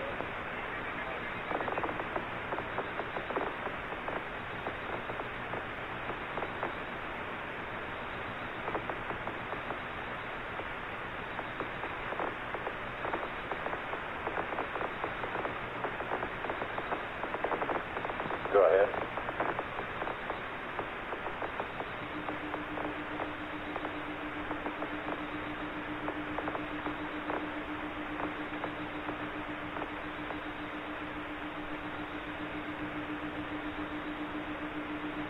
Computer Soup Procedures AFT Conference. Go ahead. Hey, we're probably going to do something that you wrote a memo about that says we weren't supposed to do, and that's play real-time, playback day in the real-time buffers. What vehicle? LEM.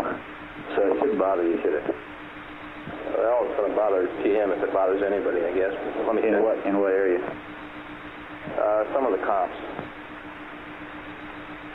But, well, there's no reason. Yeah, it won't bother anything now. You're right.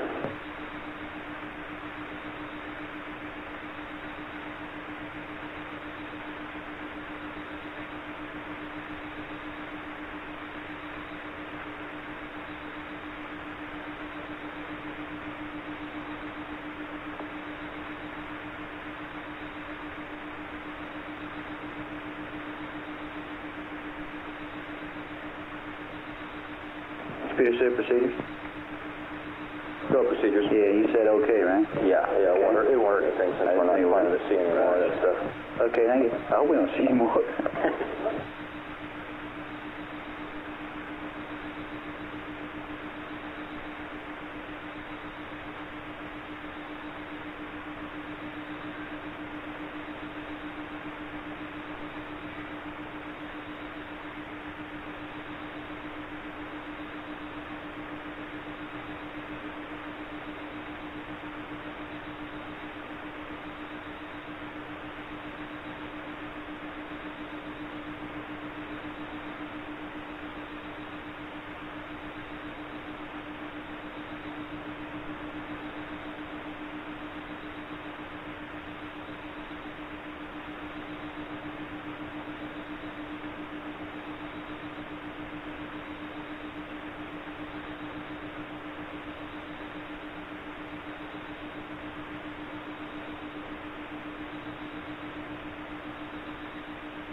Guidance flight.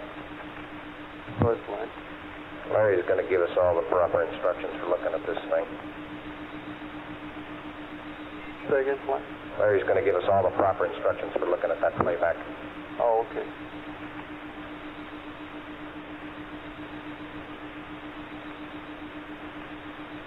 Real-time buffers. Yeah, I can only see, Sam, let me check on something. Let me see if there's any way they could drive one hand to a quarter. I'm sure they can't do that. Probably not without a patch change.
Procedures guidance should lose.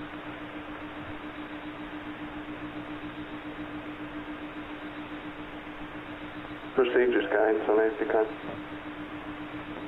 Okay.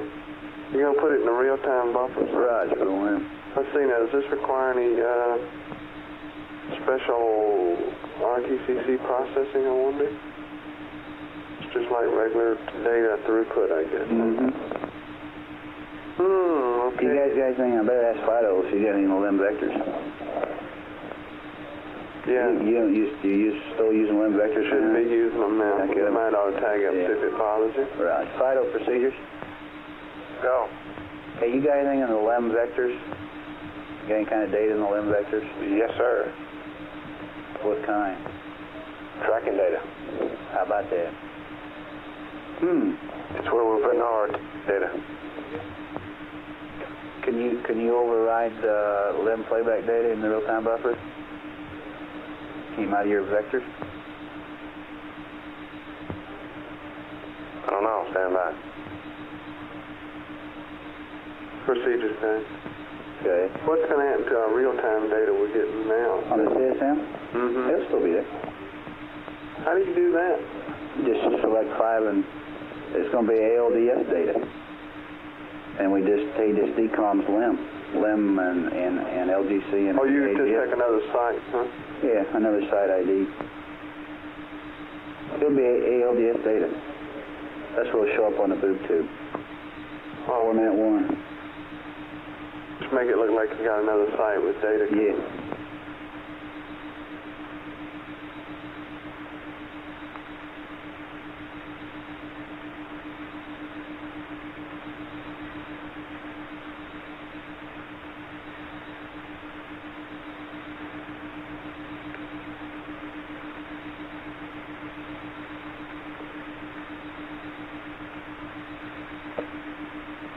Guidance received.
Guidance reply.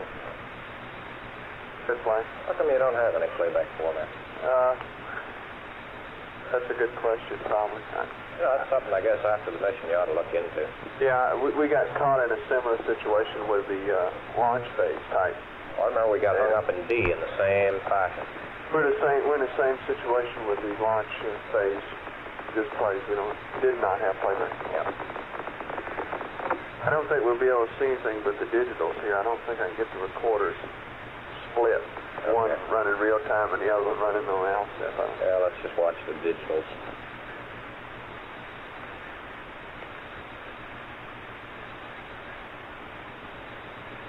Retro GNC. You called?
Retro GNC.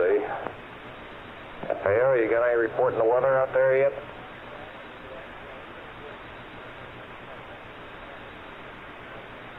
FAO compliant.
Tom FAO, can you come up Flight Record 2? Right. What time did y'all change shifts? Flight recovery. I've been on since 2:30. Would you like to hear about a little weather problem? Certainly. It's 2:30 this afternoon, where the conversation that took place considerably after that. Okay. Beginning to look pretty bad out Right. there. In effect, the ITC is drifted to the north. And it looks like we'll be in it tomorrow. And right now we're trying to pull together a good final word on what it looks like at the nominal target point, but it's not looking very good. 1,000 foot scattered, 2,000 broken, overcast, thunderstorms in the area, tops to 50,000 feet. Okay, stand by. Let me write it down. Go ahead.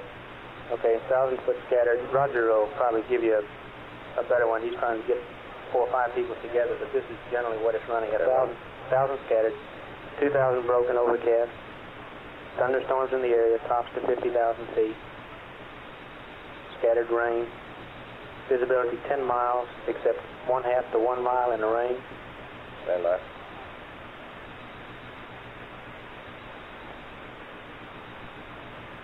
Visibility 1/2 to 1 mile, you said? In the rain. 10 miles otherwise. 5 to 7 foot seas from the east-northeast and 18 to 24 knot winds.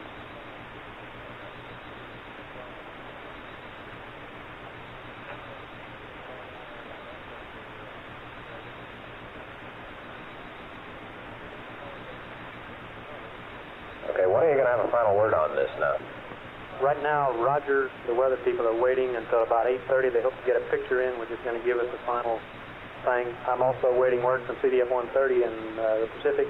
They're talking to the ship at the present time to get their estimate of what they think it's going to be like in the morning. Give us about 45 minutes and we'll have the final word. Okay.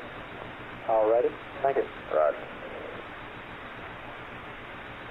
Retro. I guess I figured this would have been some quiet located. Well, unfortunately, this tape recorder here, didn't have the box turned right, and there's a lot of static, so it's a little bit of voice, a lot of static, a little bit of voice, and a lot of static.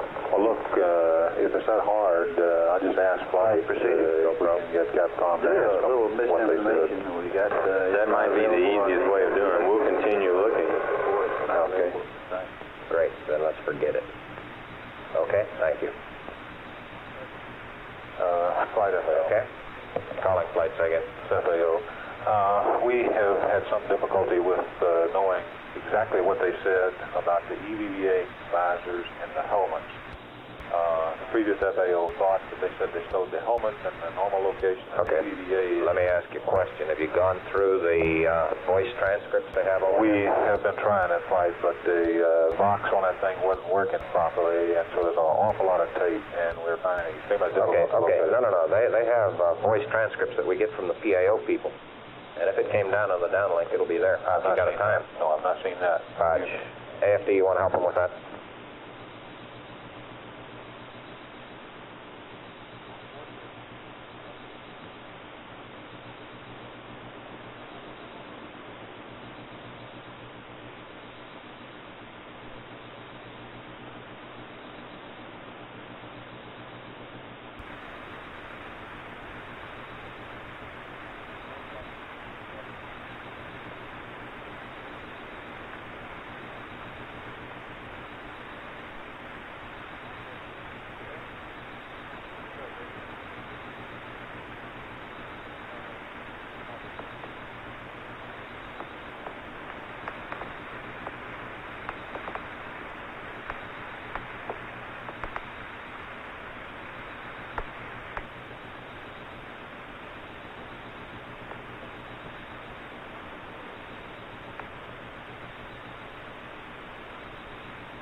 Vital procedures on Mucker Die.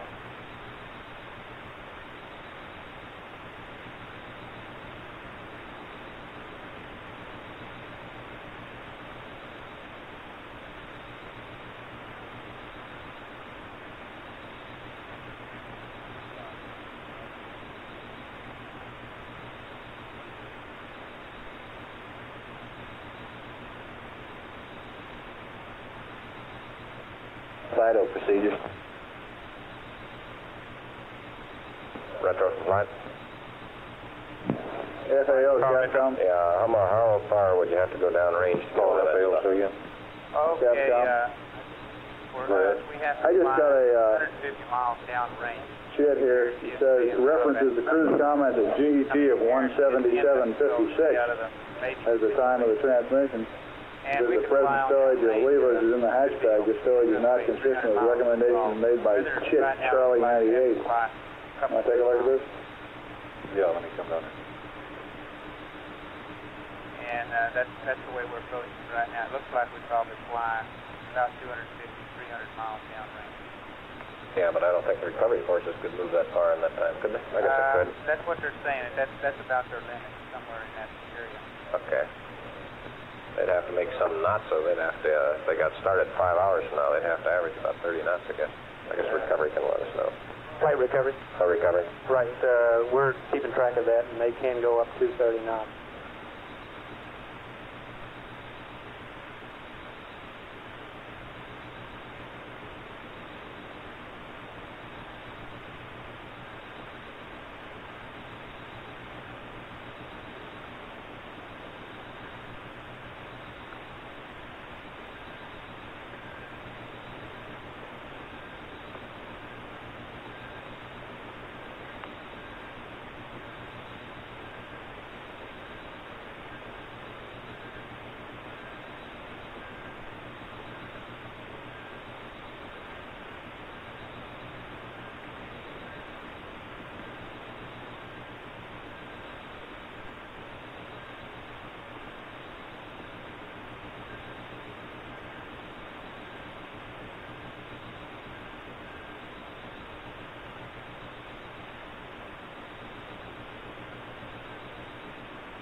Expand from flight. That flight? Roger, Bill. Who are your chute experts back there?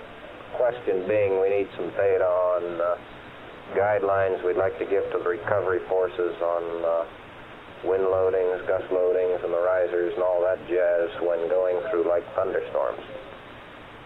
Okay. You want to start rousting the guys up and tell them to get a hold of Harold Granger in the recovery area. Roger that. Okay, and make it more Scotia.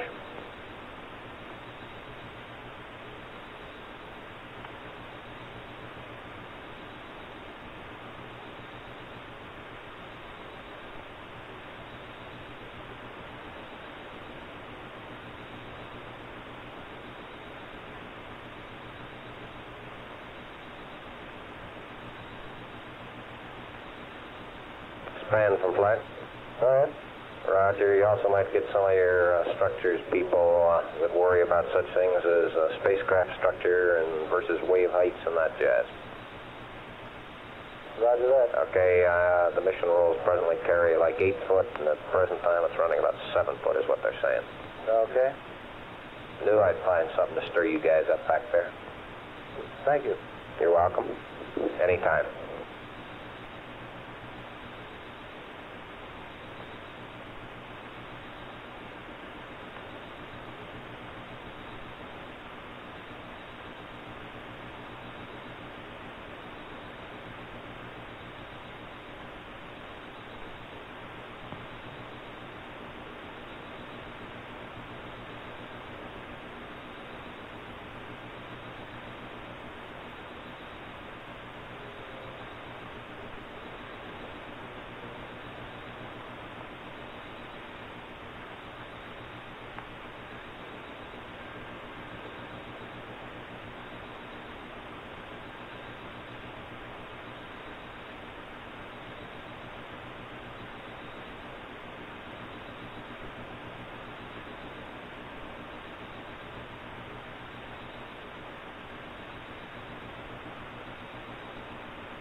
Do you want to take it a minute? Roger.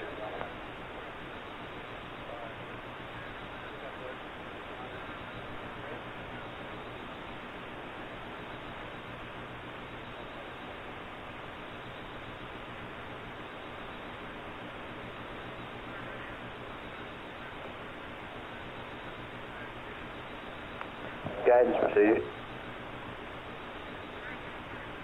Yeah.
Right, Span. You look.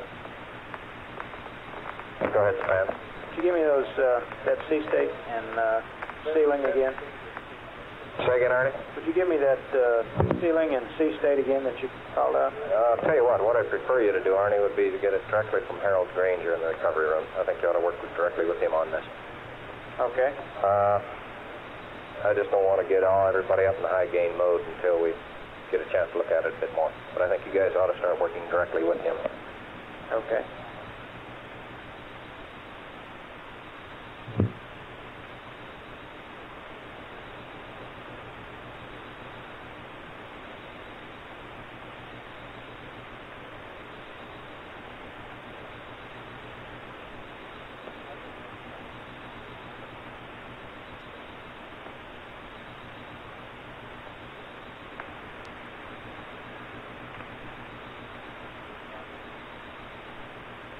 This is Apollo Control. Columbia now 82,972 nautical miles out from Earth. Traveling inbound at 6,546 feet per second. There have been no further communications with the crew of Apollo 11 in the last half hour or so. At this time, they should be going through their pre-sleep checklist, or possibly their evening meal before beginning a 7-hour rest period.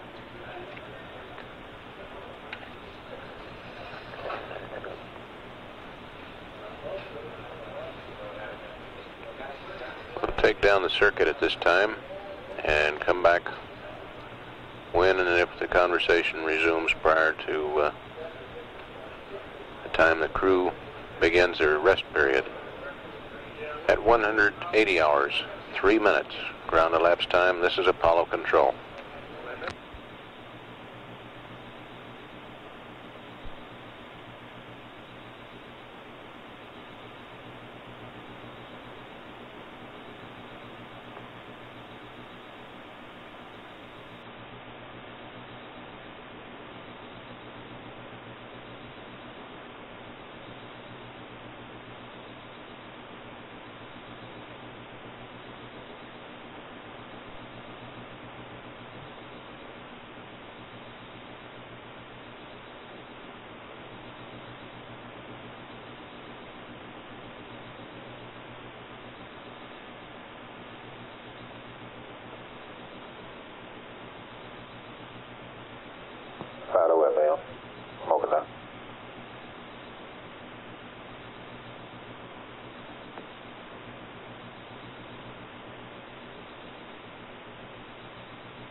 Go network. It's on the downlink. Hey, 11, this is Houston. You might tell Buzz not to exercise quite so strenuously, over.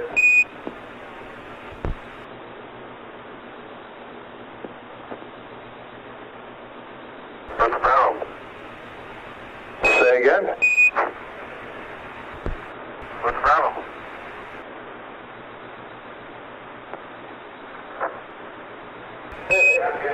Okay, that's one on us. Guidance procedures.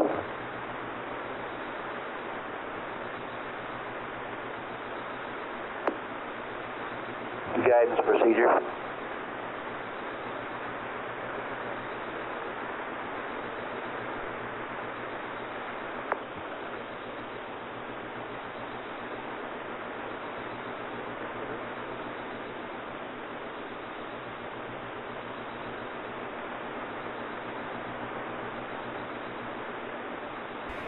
Houston, seriously, that comment was just aimed at your musical selection.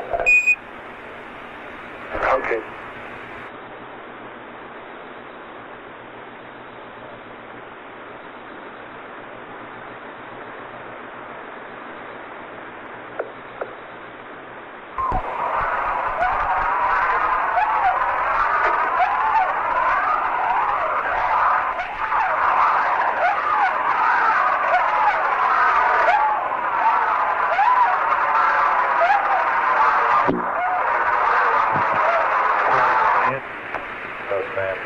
Not so bad. Talked with the guys at Florida.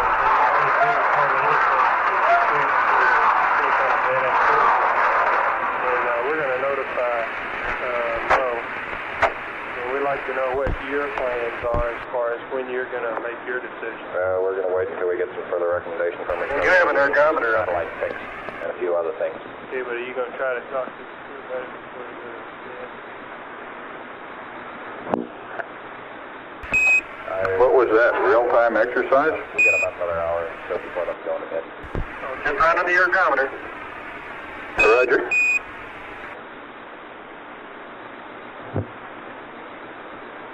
Flight procedure. We're ready for the playback.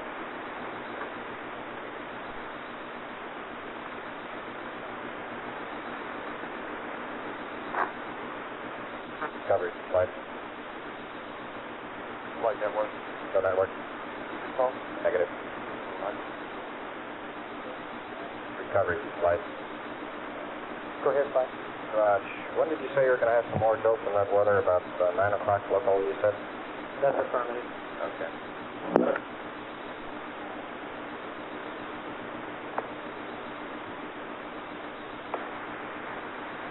Flight.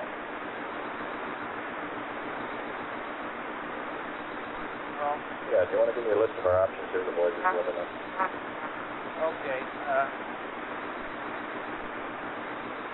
We can possibly go west or uprange.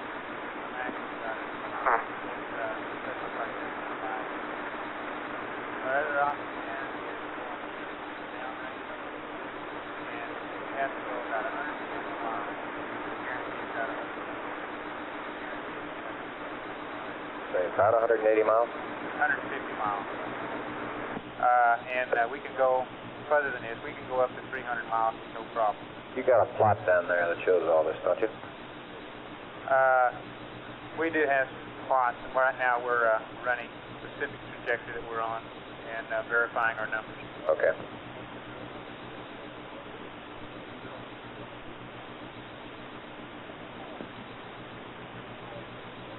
And we just ran one for 150 while ago, and it looks good. And we'll continue to run them on out to about 300 and all. Okay.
Capcom from flight.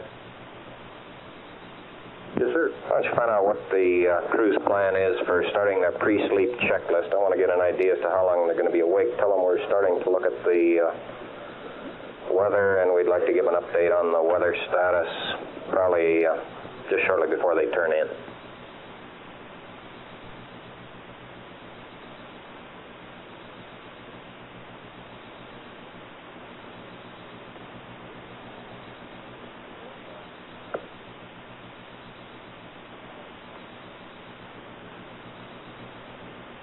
GNC, is our PTC still holding? Yes, sir. It looks good. Flight GNC. Go GNC. The last loop on that was about a 5 degree half angle cone, so that's pretty good. Okay. Capcom from flight. Go ahead, flight. Are you aware of the weather status right now? I assume you've been hearing some of the discussions. Yes, I have. I assume you don't want that passed up until you get the latest word. Yeah, I think that's why I want to find out how much longer they're going to be awake. Roger. You got almost 2 hours scheduled, and I'll check on that. Roger.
Apollo 11, this is Houston, over. Go ahead, Houston. We'd like to know what your plans are as far as turning in this evening. The flight plan will show you commencing a rest period of about 182 hours. What are you planning to do on that? We're going to be watching the weather here, and we expect to have an update on the weather, I guess, in about another half hour or 45 minutes to pass to you, over.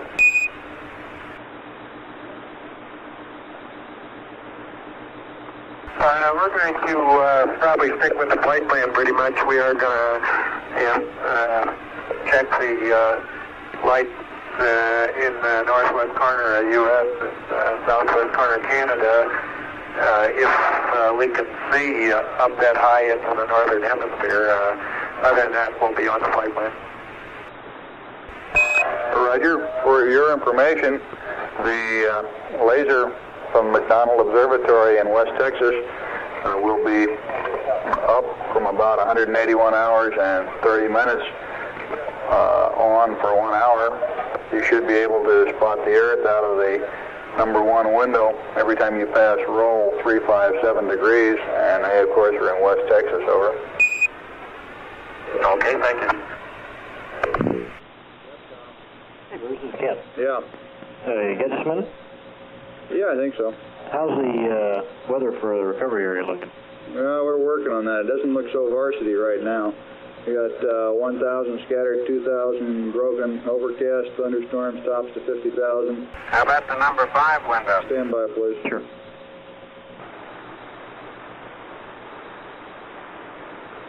Stand by a minute. 2 degrees. How much? 230 degrees.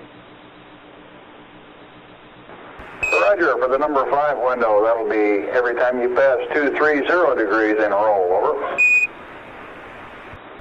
Beautiful, thank you.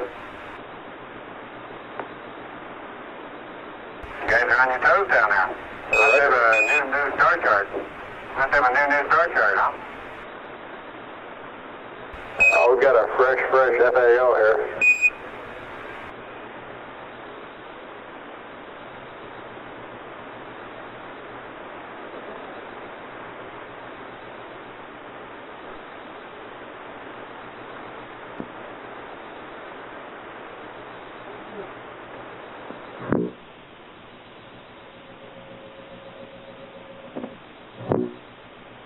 Jim? Yeah. Oh, hey, I thought I'd lost you. Great.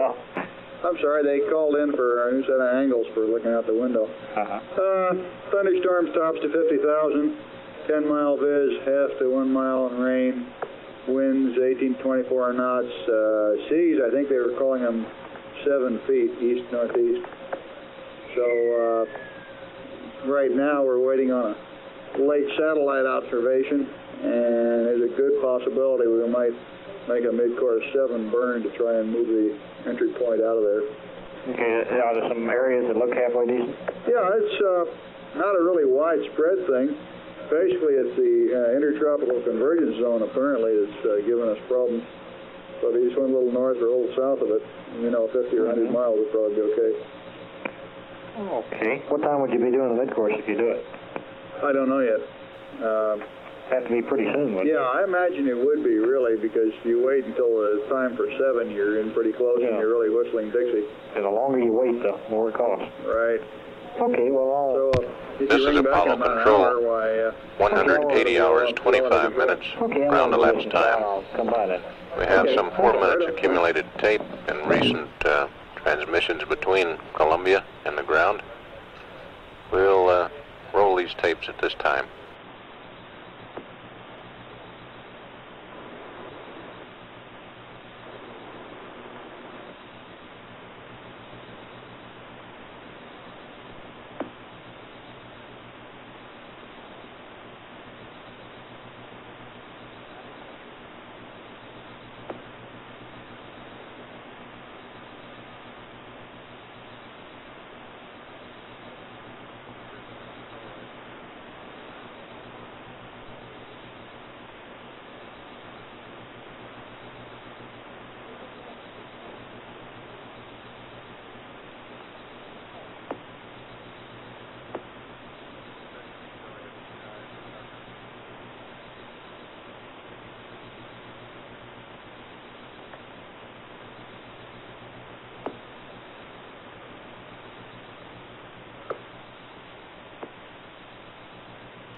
Honeysuckle, Houston, contact.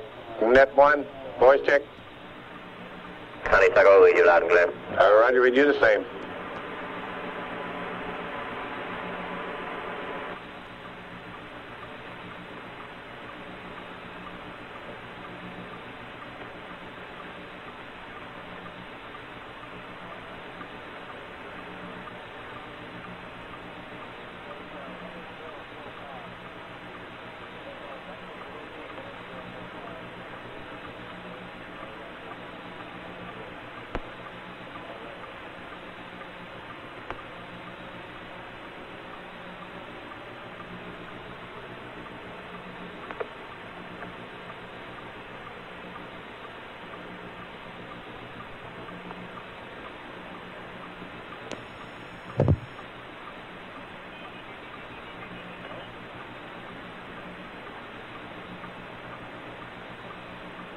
Flight recovery. Go recovery.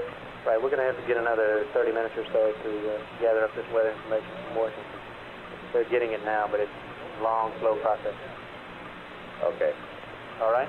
Yeah, we're going to have to name some time. Looks like Retro's talking about something 150 miles or greater. Is that right? much? But we don't have to make that decision real quick, do we? Well, I'd like to have a feel for it. In other words, I'd like to know when you got to commit your recovery forces to start moving. Okay, well, we can get 30 knots out of them, and we're talking about 250 miles max. Okay, so that looks like you can wait about, 9 hours? 10 hours, get them on site, and have an hour or so on station? That's right. Okay. Okay. So that gives us about 4.5 hours. Yeah, we won't take that much. Roger.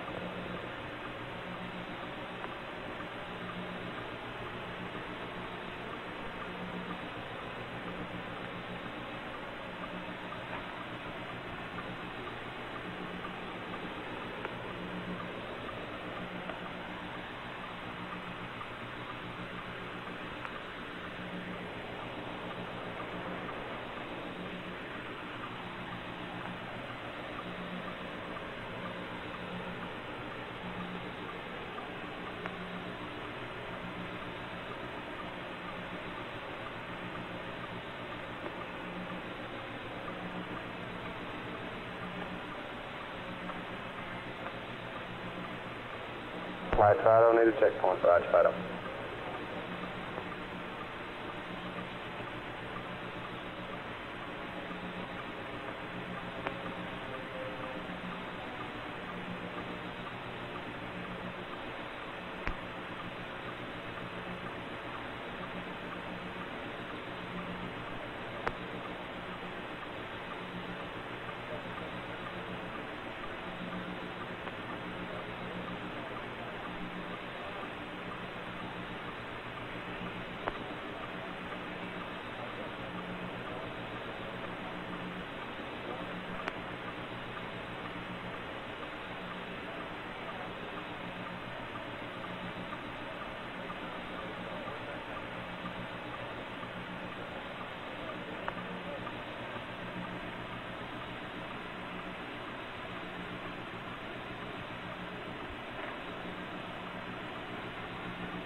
Houston, Apollo 11. How much longer do you want to keep charging battery B?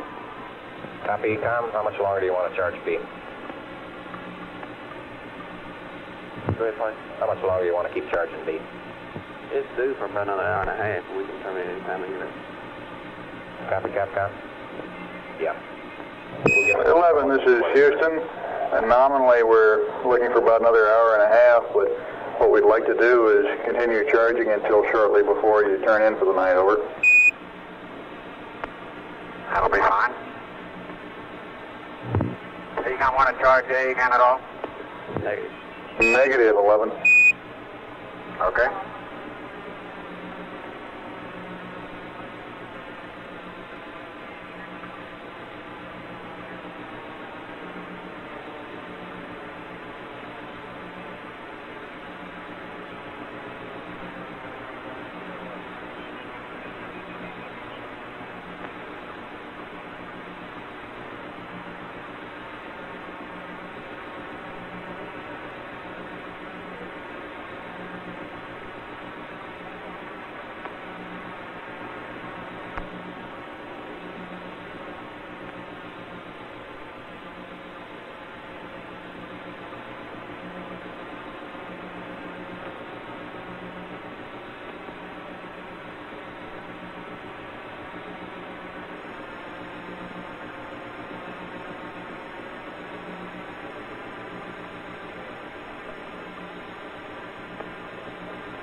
Flight RTC. Go RTC. We will hand over from Goldstone to Honeysuckle at 180 hours, 45 minutes GGT. Spacecraft will be on Army. Roger.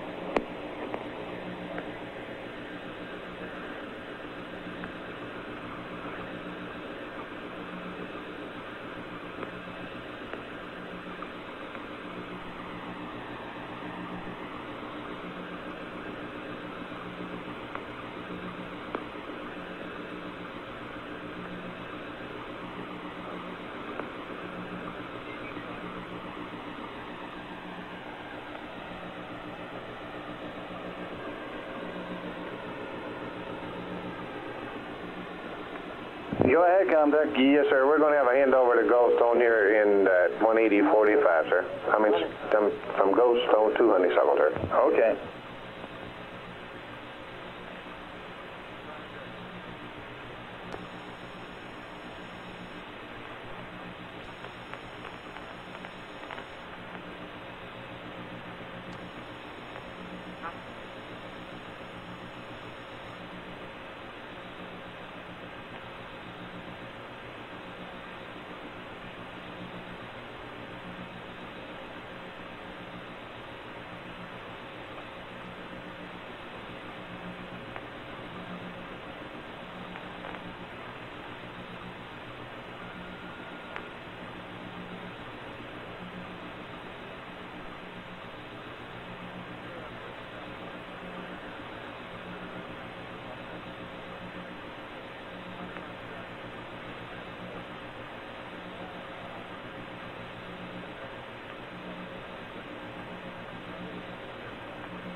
11, this is Houston. At about 180.45, we'll be handing over from Goldstone to Honeysuckle, and I'm handing over to Charlie. See you when you get back, over. Okay, Bruce. Good night. Thank you. Roger, good night. Thank you very much, Bruce. Been a pleasure working with you. Have a nice trip down.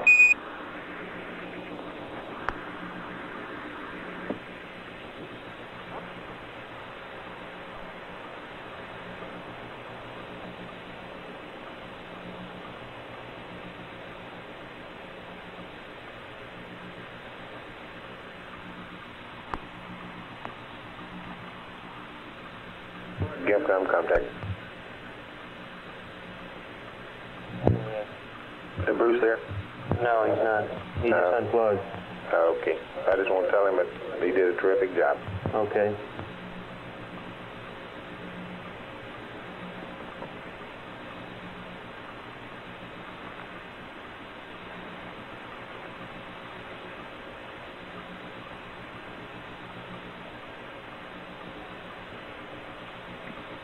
Go ahead. Hey, thank you. And my compliments to you all down there also. Yeah, sure. Yes, sir. You really did a real good job, Bruce. We're proud of you. Well, thank you a lot, and I'll see you around here. Yes, sir. We'll see you probably maybe next time. Okay, bye now. Bye, sir. Yeah.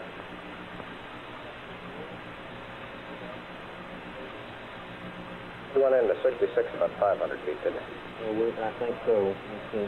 578 there.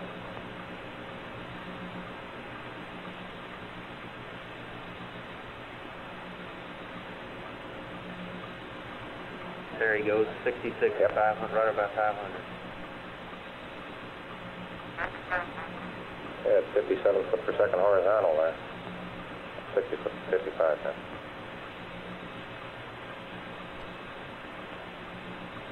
I believe his rate goes back up now as he lost Yeah, a little we've bit. got about 3 foot per second down now. It goes back down. It's down at 1 something. Look at that, 280 feet. Boy, here he really... There he goes. See, he's coming yeah. back up now. Yeah, he really flared out here. Killing off his horizontal component, looks like. He's still going down. Yeah. There he's picking it up again, looks like. 280 feet, he had 47 feet per...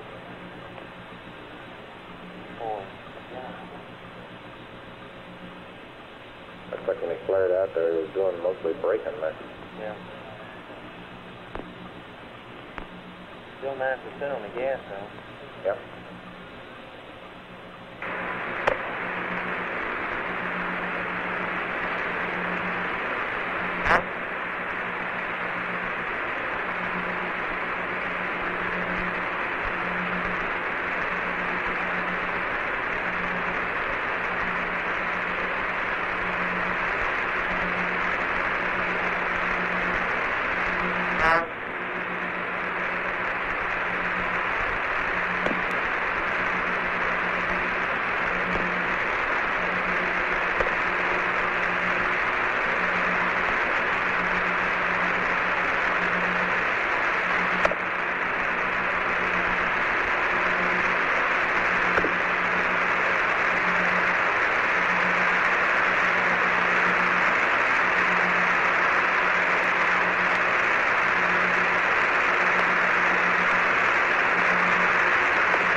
His altitude must have been awful darn close there. Boy, it was. Look, 8 feet. Look, he had 8 feet, and his engine was still thrusting there.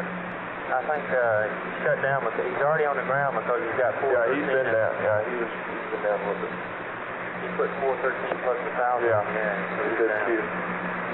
Engine arms gone. Well, Authorized procedure. Procedure. You want to say it again? Yep. Go ahead and terminate this. Yep. Okay. Hey, I'd like to see one more. Could you run it once more, please, man?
This is Apollo Control. The weird noise has been reported by network controller as not being on the downlink from the spacecraft. Now it's stopped. Let's leave the circuit open here in the period prior to the time the crew goes to sleep and monitor the air-ground circuit.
Flight network. Go ahead, network. CP has gone down. We're going to have to recycle, get it back up online. Okay, recycle. Okay.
Flight RTC. Flight RTC. Go ahead, RTC. I'd like flight control mode, please. Roger, stand by. And C network, CP's up. Roger.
Retro some slide.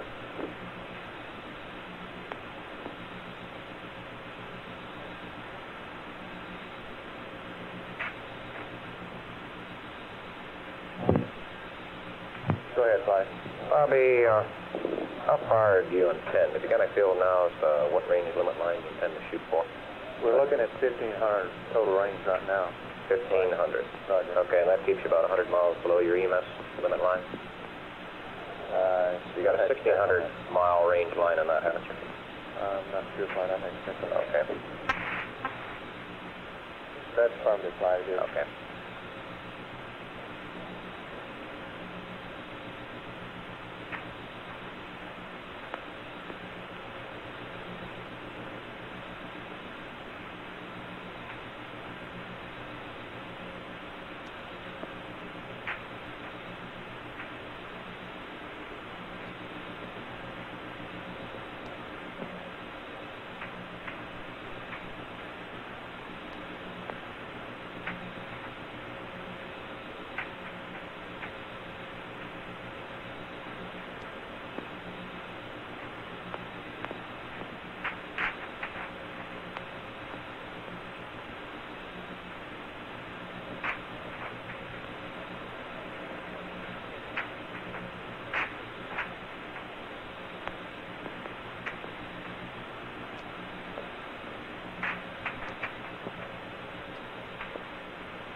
Recovery? Go recovery.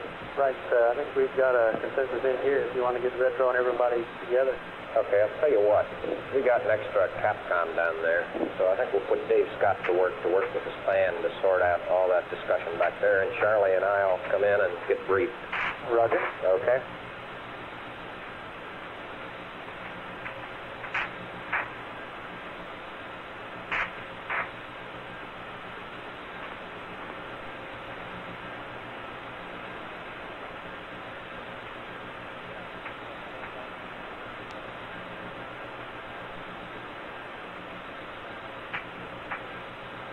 This is Apollo Control. We've been standing by now for quite some time for resumption of communications, but apparently no one is saying anything tonight. Apollo 11 now 78,134 nautical miles out from Earth, approaching at 6,785 feet per second. And at 181 hours, 17 minutes. Ground elapsed time. This is Apollo Control.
recovery by Luke.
Apollo 11, Houston, go ahead.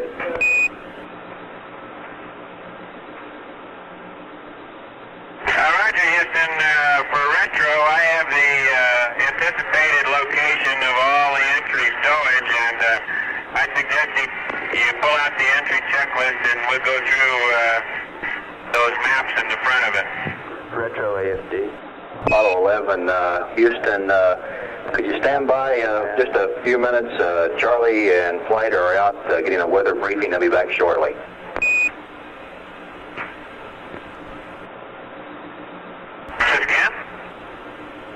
Say again?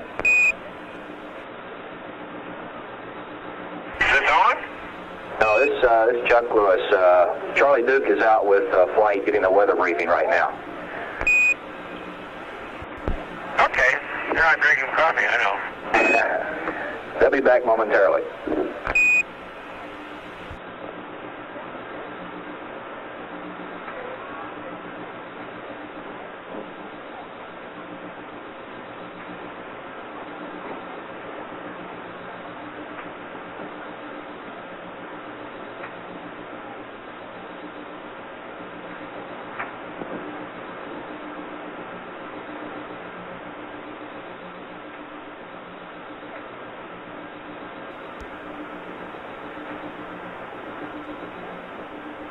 This is Apollo Control. We've had one brief communication from Apollo 11. Spacecraft communicator Bruce McCandless is out of the room. The assistant flight director, Chuck Lewis, went down to the console to talk. Let's play that tape back and rejoin live when the conversation picks up again.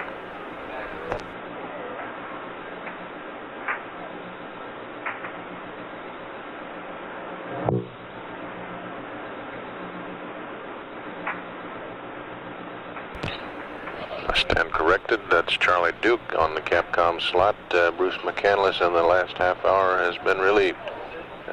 Charlie is likely to respond now. He's putting on his headset. We'll listen in.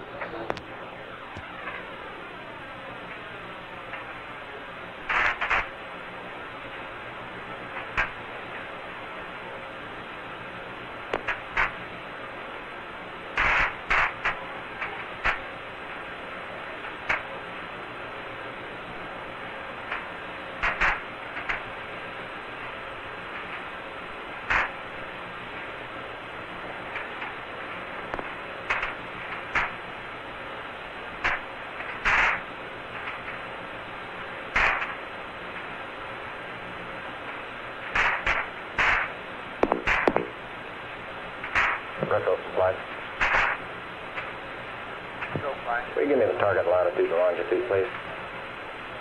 Okay. 1319 north, 169 west.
Yeah, when you tell me that battery charge is in time now. Okay.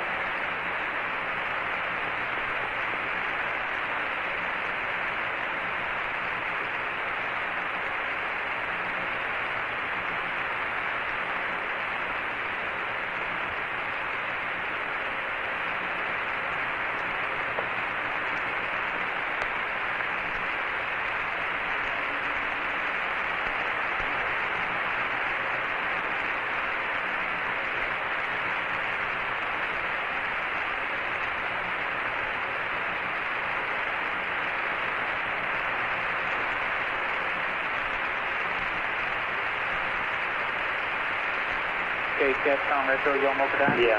All right, it is 1319 north and 16910. Just a second, let me check and see if it's... Okay, and that'll give them targeted range of 1,500 miles? That's affirmed. Okay. Guaranteed up control? That's affirmed. Everything.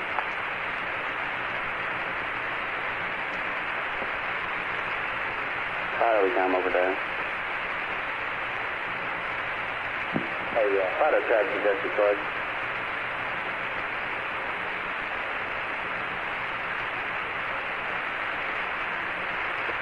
Charlie, about ready to go up to him. Right now. Okay. Hello, Apollo 11, Houston, over.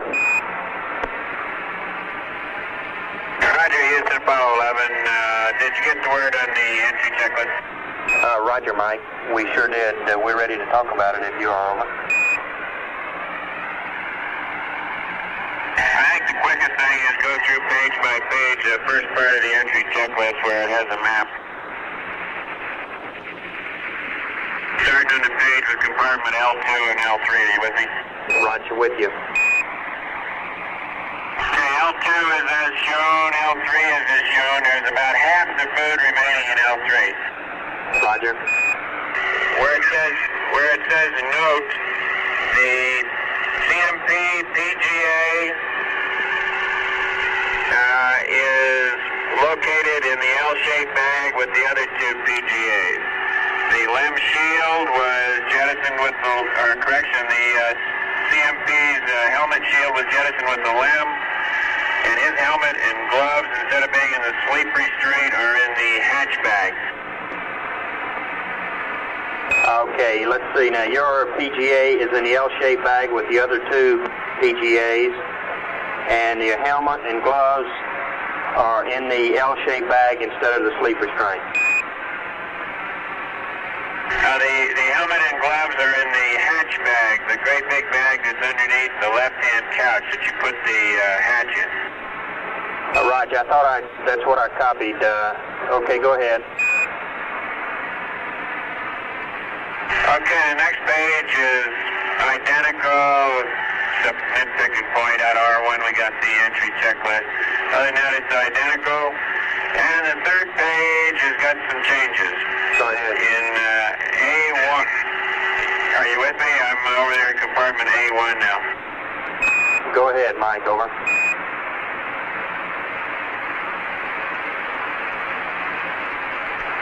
Okay, compartment A1, the 16mm magazine will be located in window number 4.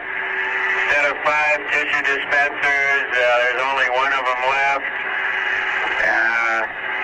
In compartment U3, the 16mm bracket is on window 4. In the PGA bag, add the CMP's PGA plus add 2 LCGs. In compartment A8, delete 2 LCGs, add 1 TPK, making a total of 4, and add 10 pounds of LEM miscellaneous equipment. We told you 5 the other day, we think 10's probably closer, over? Copy.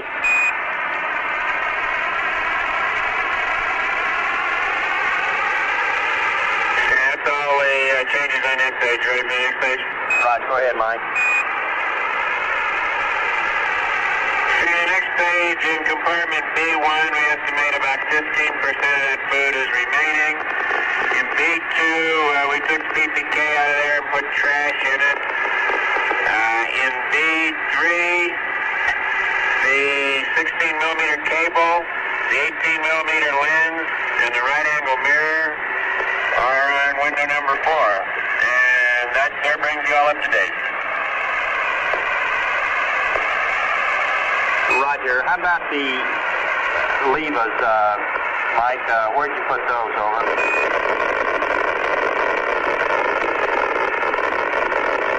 They're in the hatchback. Roger. Stand by. Our only concern, 11, is with the stuff you got in the hatchbag. That's a pretty big bulk between you and A8, and we'd like to talk about moving that over to the sleep restraint. If you'll stand by, I'll verify that, over. Okay.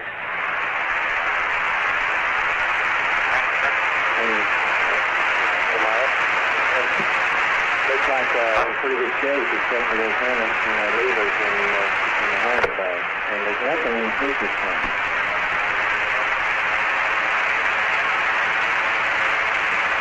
That's right. This is very serious. Okay. That's right. And there's nothing in the sleep restraint.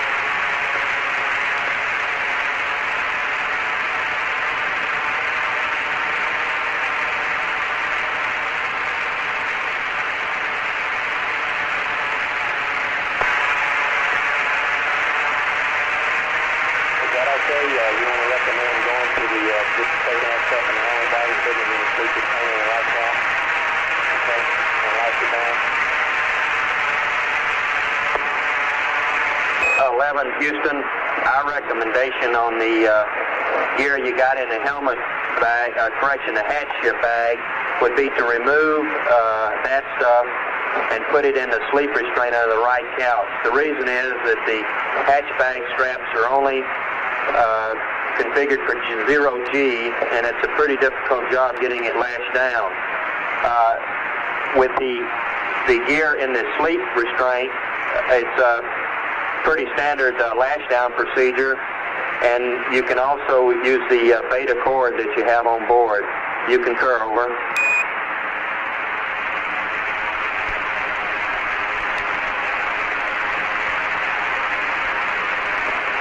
Yeah, we'll look at it, Charlie, let you know.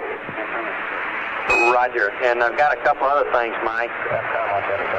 We need to terminate battery B charge at this time. And also the weather is clobbering in at our targeted landing point due to scattered thunderstorms.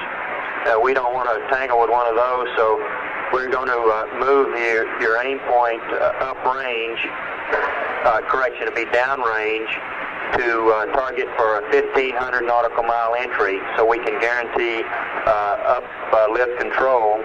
The new coordinates are 13 degrees, 19 minutes north, 169, 10 minutes west. The weather in that area is super. We got 2,000 scattered, 8,000 scattered, with 10 miles visibility and 6-foot seas. And the Hornet is sitting in great position to get to that targeted position, over. Are those in degrees and minutes or degrees and hundredths of degrees? That's correct, degrees. Okay.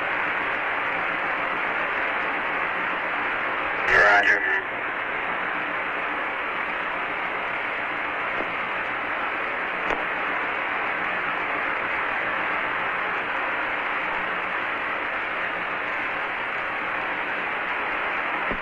However, the computer on board accepts it in degrees and hundreds, and we can convert it. Yeah, well, I was just wanted to give them something so they could, yeah, I don't even know whether they got a chart or not. Look at it on their little orbital chart.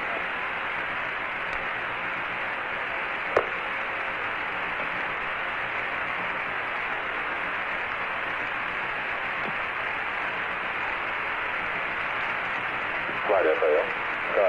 Flight FL to be able to see the Earth out the number 5 window now. If they had some comment on that later.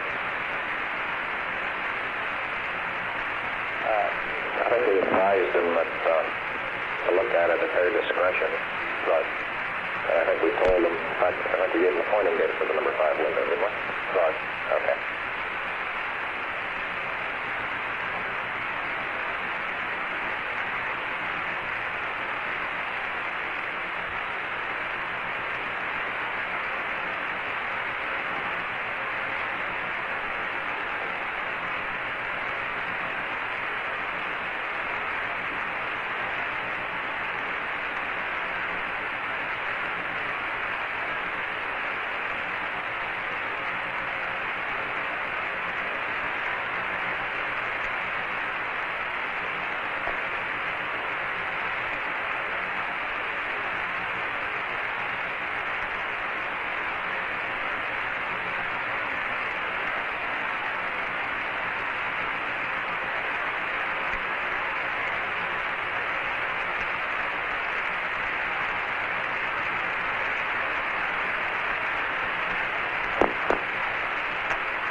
Retro Capcom, okay.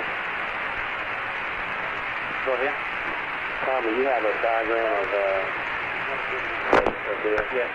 Okay, on L, you ready to go on L3? Okay. It's as, L2 is as shown. Oh, wait a minute. I'm looking at R8 equipment there. Is that not? This is left-hand equipment bay. Okay, there we go. L2. Okay, L2 is as shown. L3 is as shown as anything else we need prior to going into our configuration. We got about 15 minutes. In the note, the CMP CPA is in the L-shaped bag with the other two. Ready to go into sleep. CMP CPA is in the bag? Yeah, in the L-shaped bag with the other two CPAs.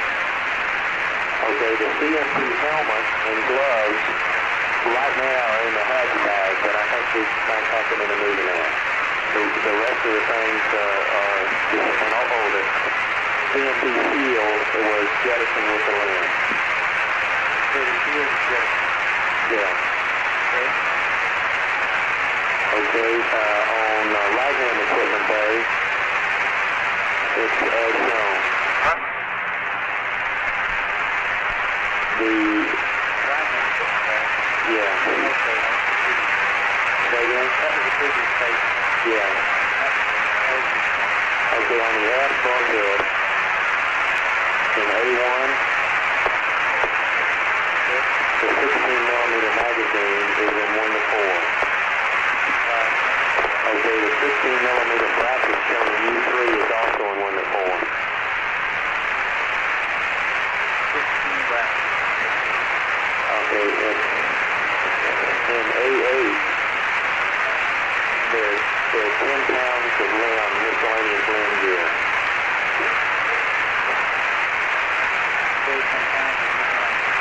Okay, and you can cross out the 2 LCGs and add 1 PCK. To the PCA bag, there are 2 LGCs and the CMP CGA.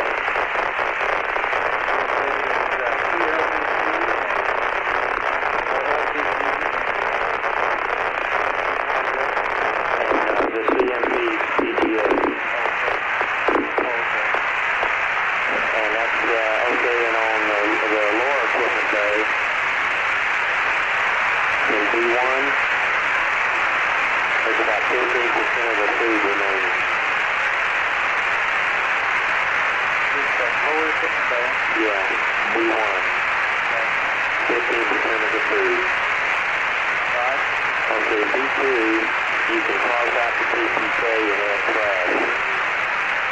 Okay, and I guess no waste in turn. No, I guess not. Okay, and the B3, the 16mm power cable. This is Apollo 18 Control. millimeter lens. To recap And a briefly right-angle mirror. the conversation a few moments ago between Charlie Duke and the crew of Columbia They're not in there. because of forecast thunderstorms in the Keep those in his lap. prime recovery area in the Okay, you're mid-Pacific right. It's in 1 to 4. for tomorrow. The Apollo spacecraft's lifting capabilities will be used to stretch the entry path some 215 nautical miles farther downrange toward Hawaii Oh, there was only one to a new landing point or aiming point Let me see here. with the very rough preliminary coordinates of 13 degrees 19 minutes north Half bulkhead. by 169 degrees 10 minutes west. Okay. These numbers will be refined through the night as the retrofire officer exercises the computer and comes up with more definitive numbers. You see your PCO2 drop out to the These will be passed on as they are available. Negative quite okay. Apollo 11 now 75,951 nautical miles out from Earth, approaching at 6,899 feet per second. This time it come out at 181 At 181 hours 50 minutes and standing by on the air-ground circuit. This is Apollo Control. Recycle CPs while he's in checkpoint. Okay, you want to recycle CPs. Now I want to bring up standby. Okay, go.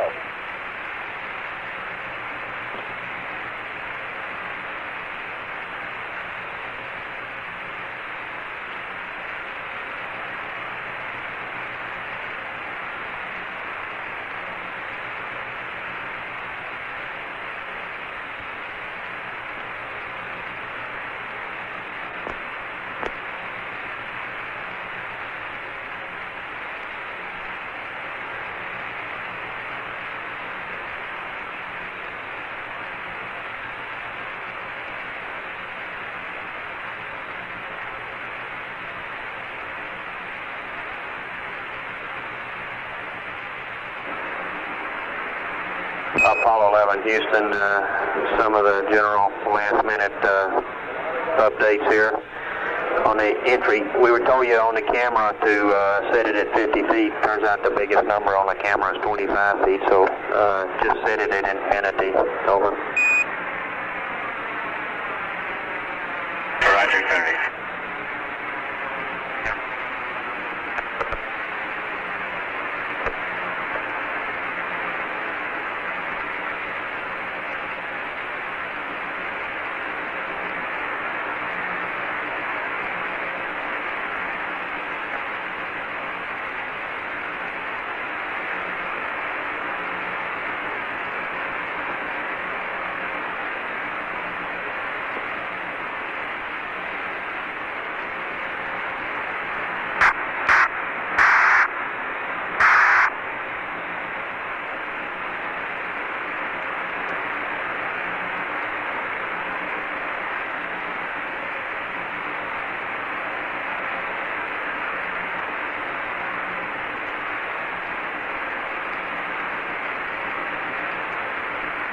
Auto checkpoint complete.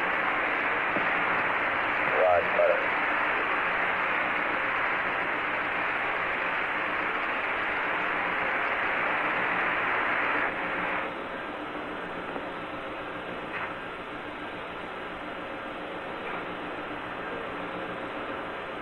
Flight network, we're back up with the CP. Flight control mode, please.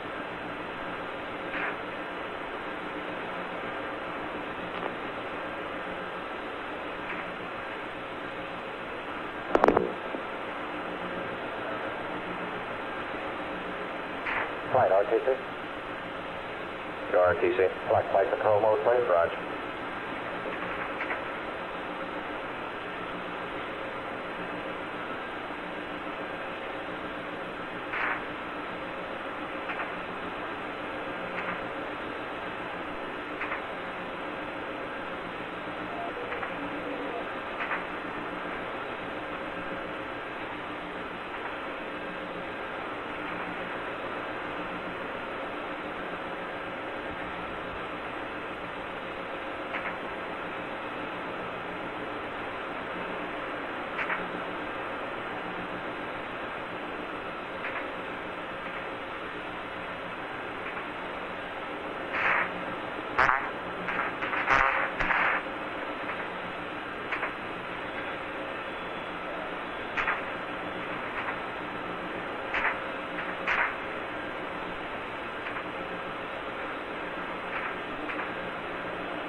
Okay, all flight controllers.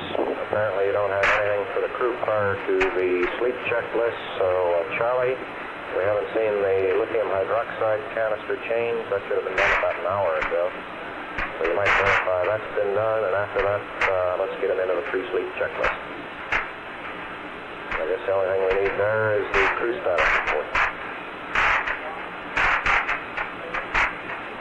Hello, Apollo 11 Houston. We're ready to put you to bed and say good night if you give us your crew status report and verify that you changed out the CO2 canister a moment ago.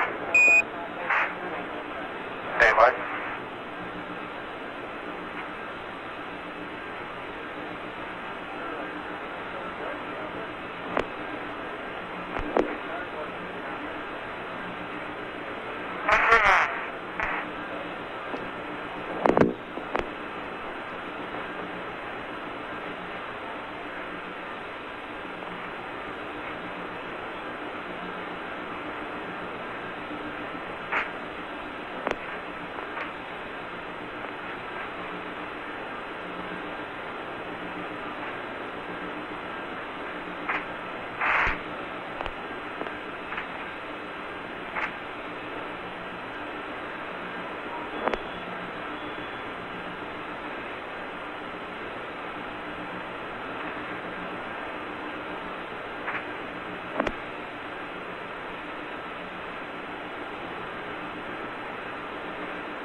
Charlie, crew status report follows. CDR 11023, CMP 10025, LMD 09027, canister change complete. Roger, thank you very much, No Dale. medication. Roger, thank you. Could you give us an onboard readout, please, sir? Stand by. Okay, bat C 37, Myrobat A 37, bat B 37, RCSA 51, D 63, B 62, D 58. Roger, copy. Thank you much.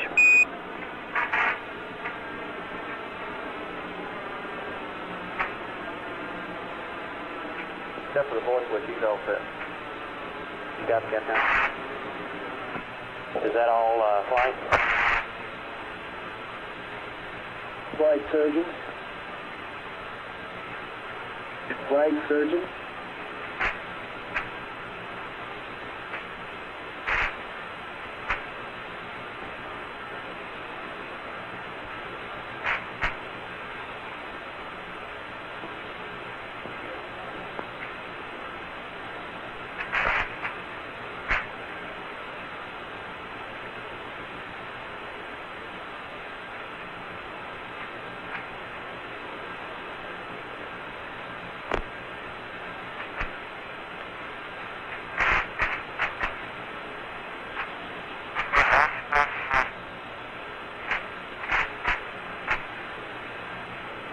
We're going to settle on that storage tomorrow.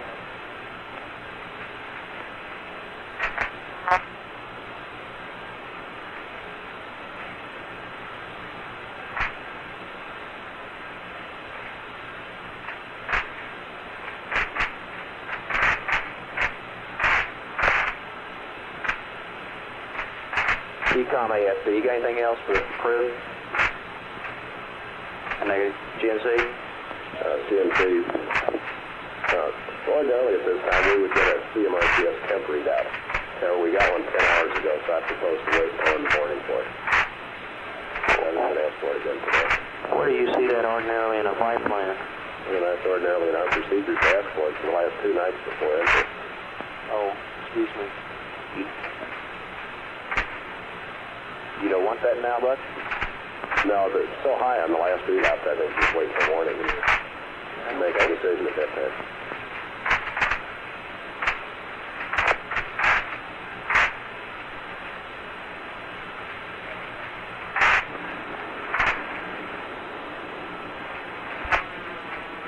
Apollo 11, Houston, it's a good night from the white team for the last time. We'll be off when you wake up in the morning. It's been a pleasure working with you guys. It was a beautiful show from all 3 of you. We appreciate it very much, and we'll see you when you get out of the LRL. Over. Okay, Charlie, thanks to you and all the white team for a great job down there all the way through. Thank you. Outstanding. Thank you very much, Charlie. Thanks. Thanks to you guys, too.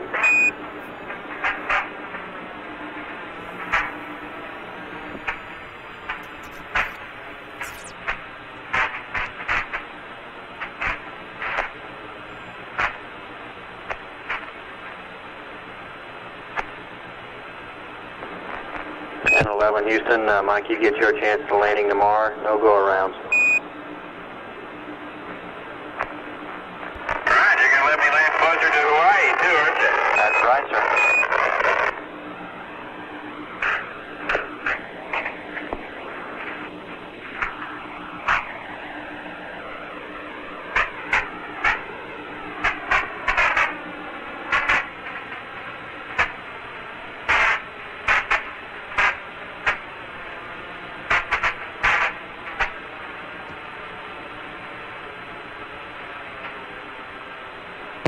This is Apollo Control. All good nights having been said, the crew of Apollo 11 is now preparing to get their 10 hours Did we ever get rest. confirmation, Gene, on the stowage? It was my impression they were going And to evaluate that their last night in sometime space the morning. here in the control center. Okay, you know, One of the we got 10 by that 10 intro. IDA-4 television projectors. Drawing has been making his plan projected on the screen, ribbing Capcom Charlie Duke for his verified what your impressions were correct, Mike. They said he'd look at it. slight error yesterday on the television pass where he mistook the moon for Earth. We'll get a verification on that Has in a the morning. spacecraft midway between moon and Earth, and it says, Neil, I just spotted a continent on the moon. Charlie, the camera's on the Earth now. What we asked them to do. Okay. So when we get confirmation, we'll know which way to go and have the data. Roger. Thank you. Apollo 11 now 74,906 nautical miles out from Earth. Approaching at 6,954 feet per second. And at 182 hours, 6 minutes ground elapsed time, this is Apollo Control. How about that?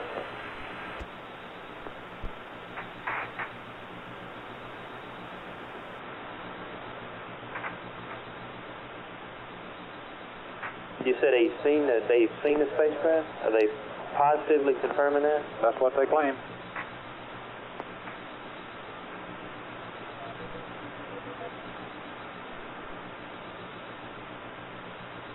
Have they got their laser on? Yes, it is on.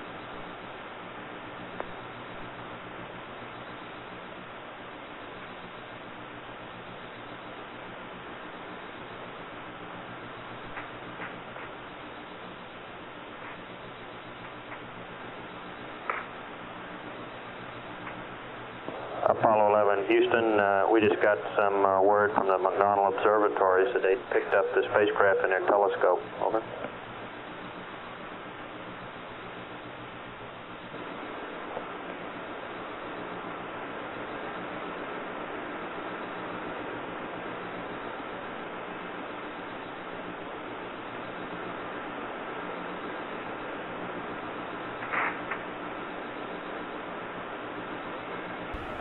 Houston, we got some word just a moment ago that the McDonnell Observatory is, so they have picked up the spacecraft in their telescope. Over. Outstanding.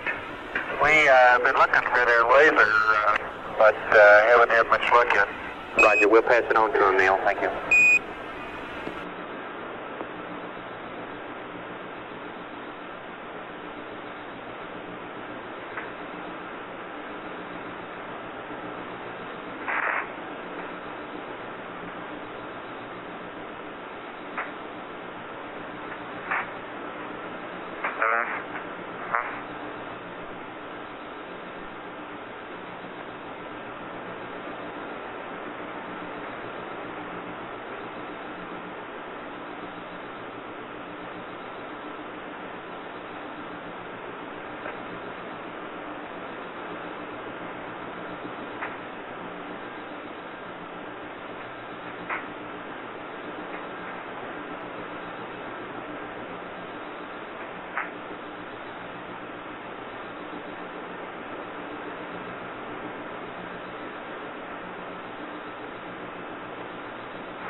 This is Apollo Control, 182 hours, 10 minutes ground elapsed time.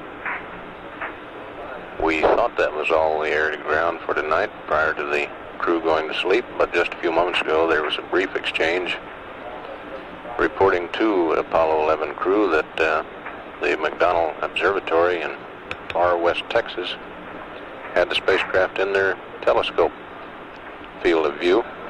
Let's roll that tape now and then shut it down again.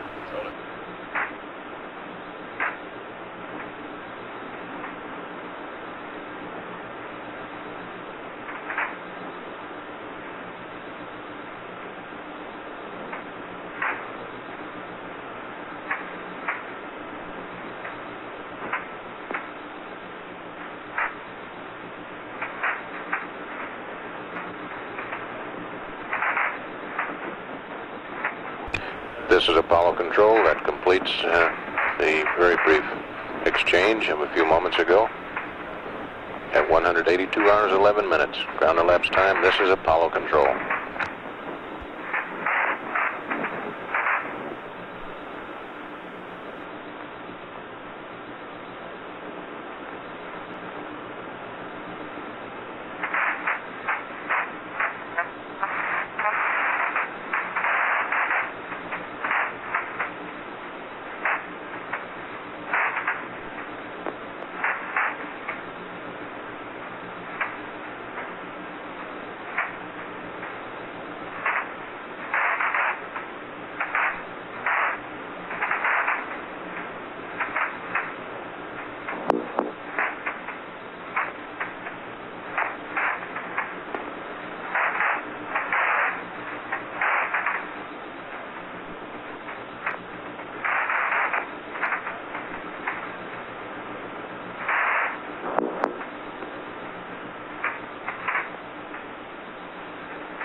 Roger, we'll be doing handover from Honeysuckle to Guam at 180 feet 30 GET.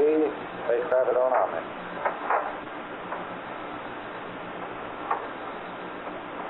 Roger.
coverage, Flight.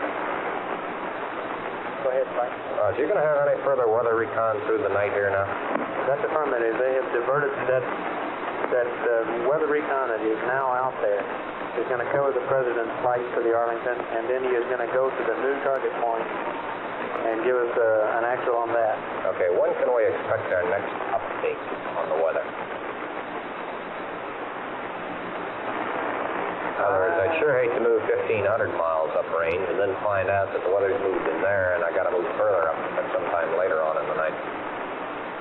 Okay, I'd have to check the weather on that, but I don't expect that to happen. What you're saying is the climatology people say that that won't happen. Is that what you're saying? That's right. Okay.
GNC, how's our PTC looking? Looks like it's pretty solid. Is that our plot there, 65?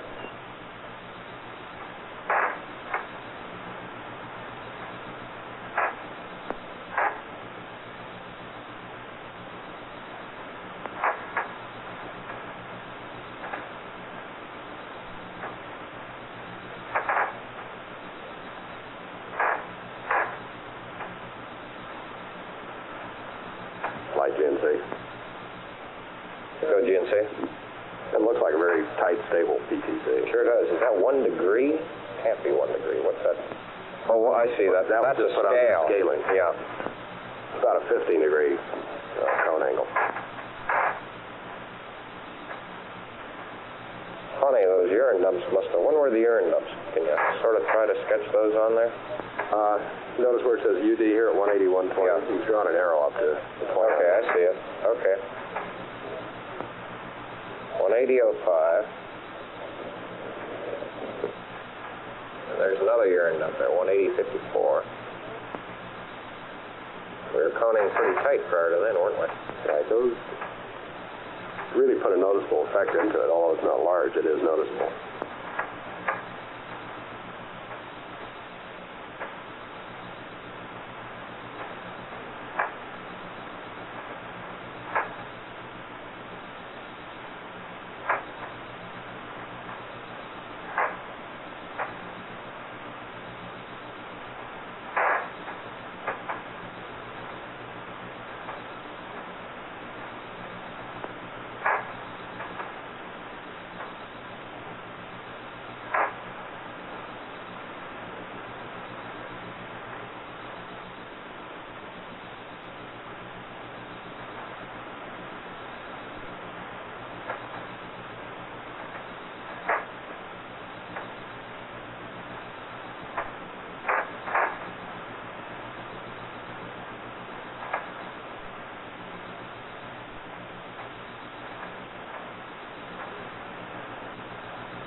Clyde. Go Clyde. Can you give me an idea of the coverage we're going to have for entry now?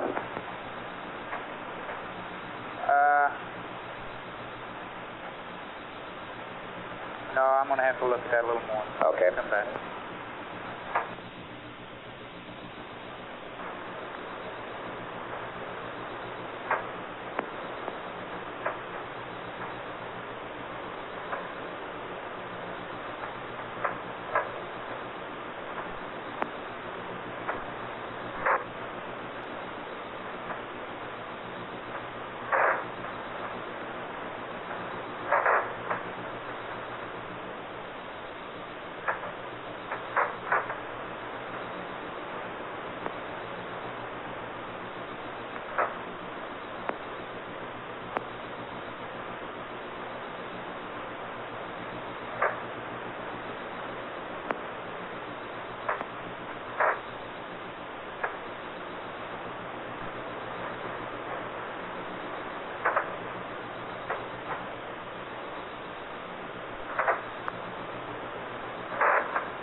Honeysuckle, Houston, contact Net 1, how do you read? Houston, contact Honeysuckle, you loud and clear.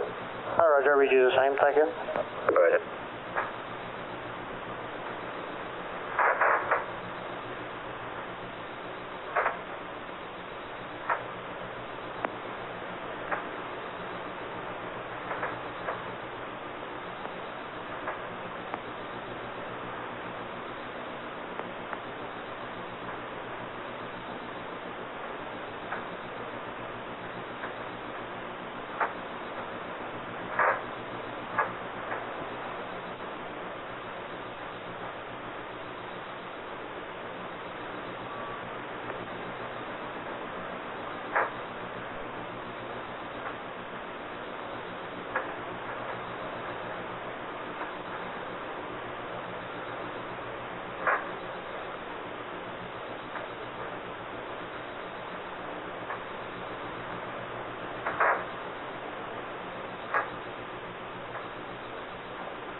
Right, Retro. Go Retro. Okay, we're computing ship positions and so forth now, and it'll be about an hour before we have very much on the coverage. Okay, fine. Come back to me when you get it, please. Roger.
Flight Fido, need a checkpoint.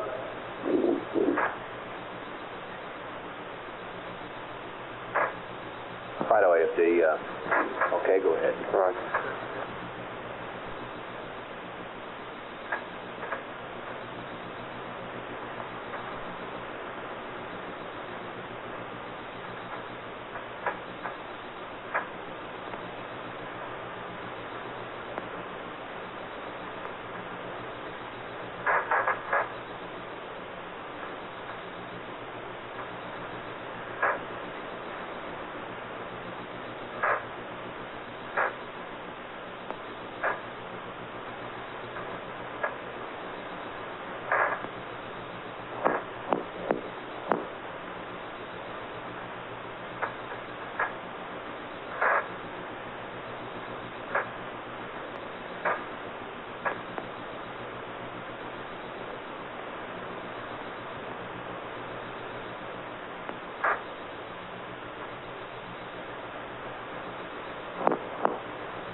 Flight Fido, checkpoint complete.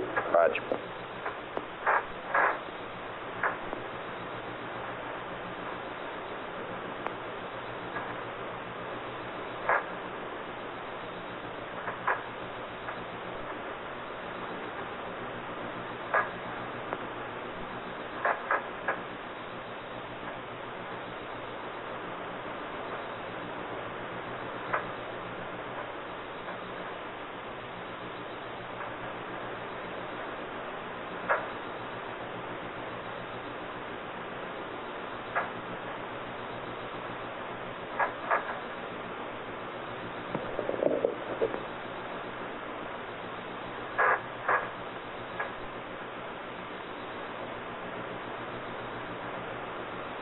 Retro from flight.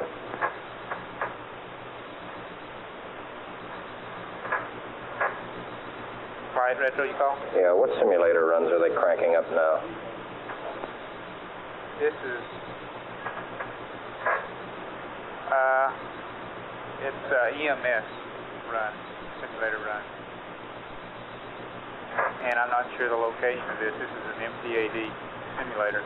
Okay. And what they're going to do is just run it, see if there's anything funny. Okay. Okay.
This is Apollo Control, 183 hours, 25 minutes, ground elapsed time.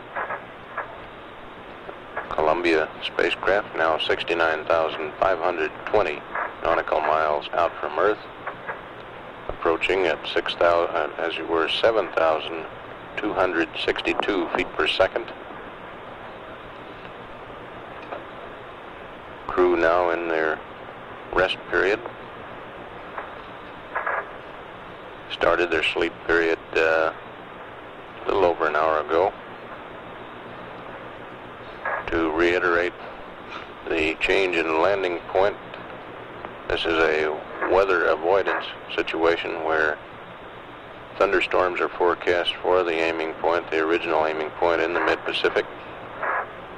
Therefore, after the normal entry interface, the lifting characteristics of the Apollo command module will be used to extend the entry range some 215 nautical miles farther downrange toward Hawaii to a preliminary aiming point.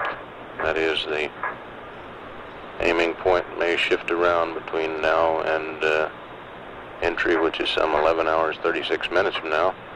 But at any rate, the aiming point as calculated now is some 13 degrees 19 minutes north latitude by 169 degrees 10 minutes west longitude. The preliminary time of drogue deploy is 195 hours 12 minutes. As you were, yes, 195 hours 12 minutes 4 seconds. And the net extension over the earlier splash time is something like 40 seconds. At 183 hours 27 minutes ground elapsed time, this is Apollo Control.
Computer soup. Computer soup, AFD, go ahead. We need to interrupt data here about 10 seconds. The machine we're on now is scheduled for PM in about 30 minutes, so we'd like to bring up a DSC at this time, and then in 30 minutes we'll select over to that machine. Roger. Fido AFD, Flight Director Lou.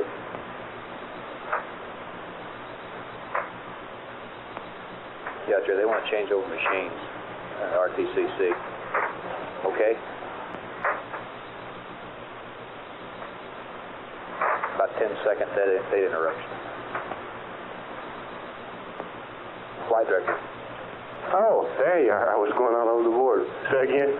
They want to bring up another machine, interrupt data for about 10 seconds. Right, great. Hey, RTCC, go ahead. Go ahead. Go ahead with that machine. Roger.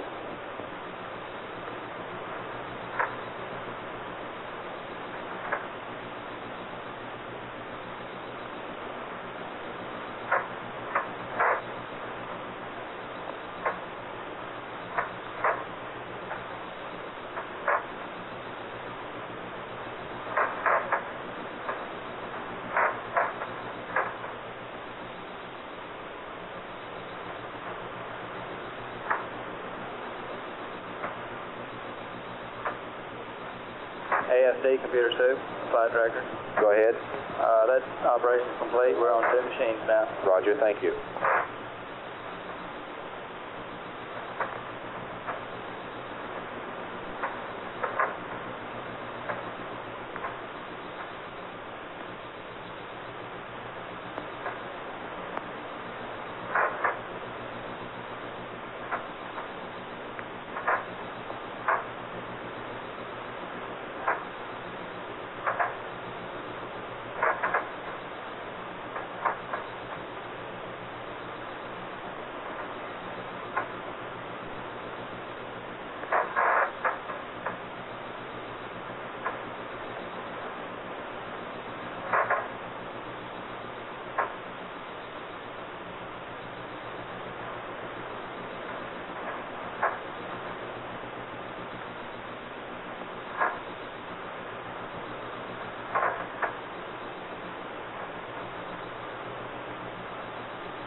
Director Assistant. Could you give me the number of the FAA weather station, please? The Weather Bureau? Yes. 223-2777. 233. No, 223-2777. Thank you very much. Could you also give me the number of the FAA Houston Flight Service Station? Just a moment, please. Thank you.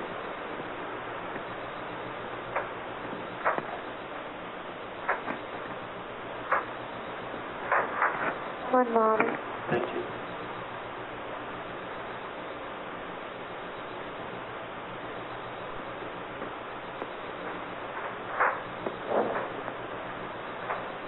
Houston Flight? Houston Flight Service Station. Just a moment, please.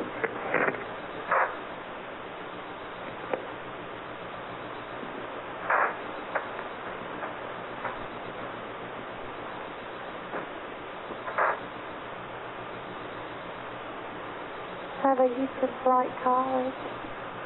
No, it's a government run station like the FAA. It might be under FAA Flight Service Station. Flight Service Station? Yeah. At Hobby Airport? Yes. The number is 643-4351. Thank you. You're welcome.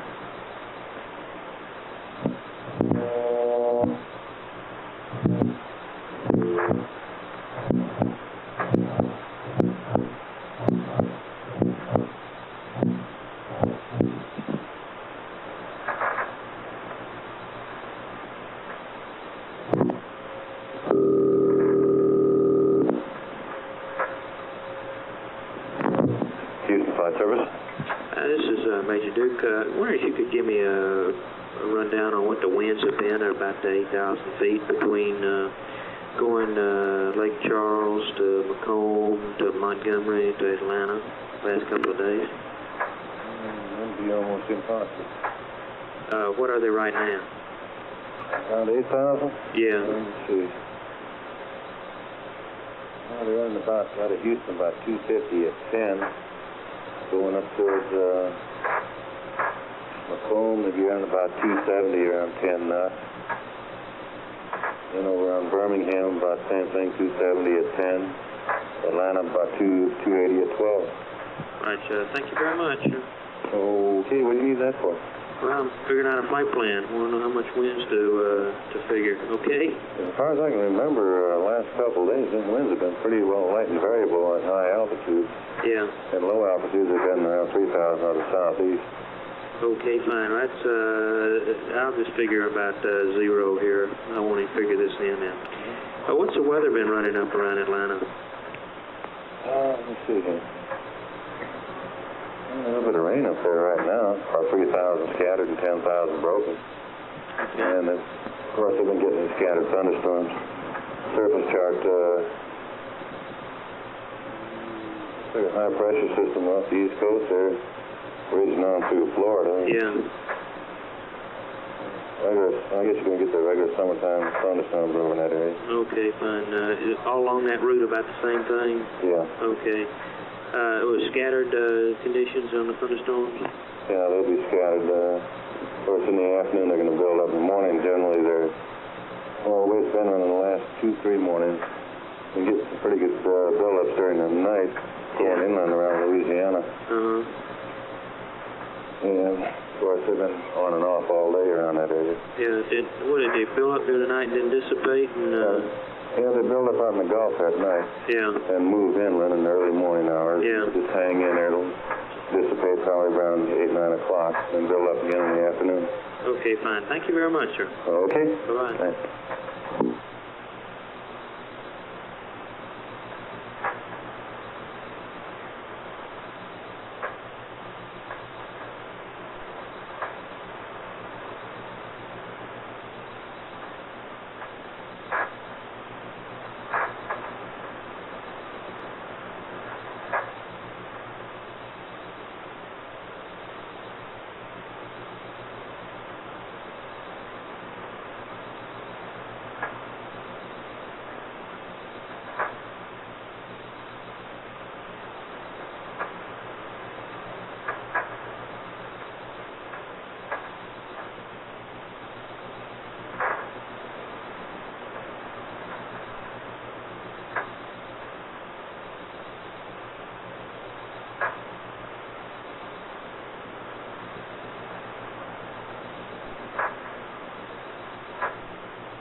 that feels like an explanation.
Flight surgeon.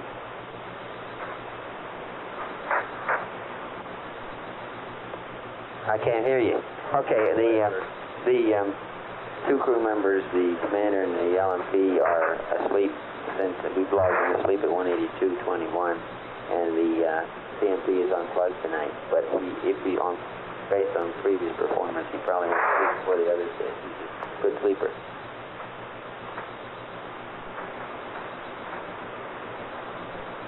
Roger.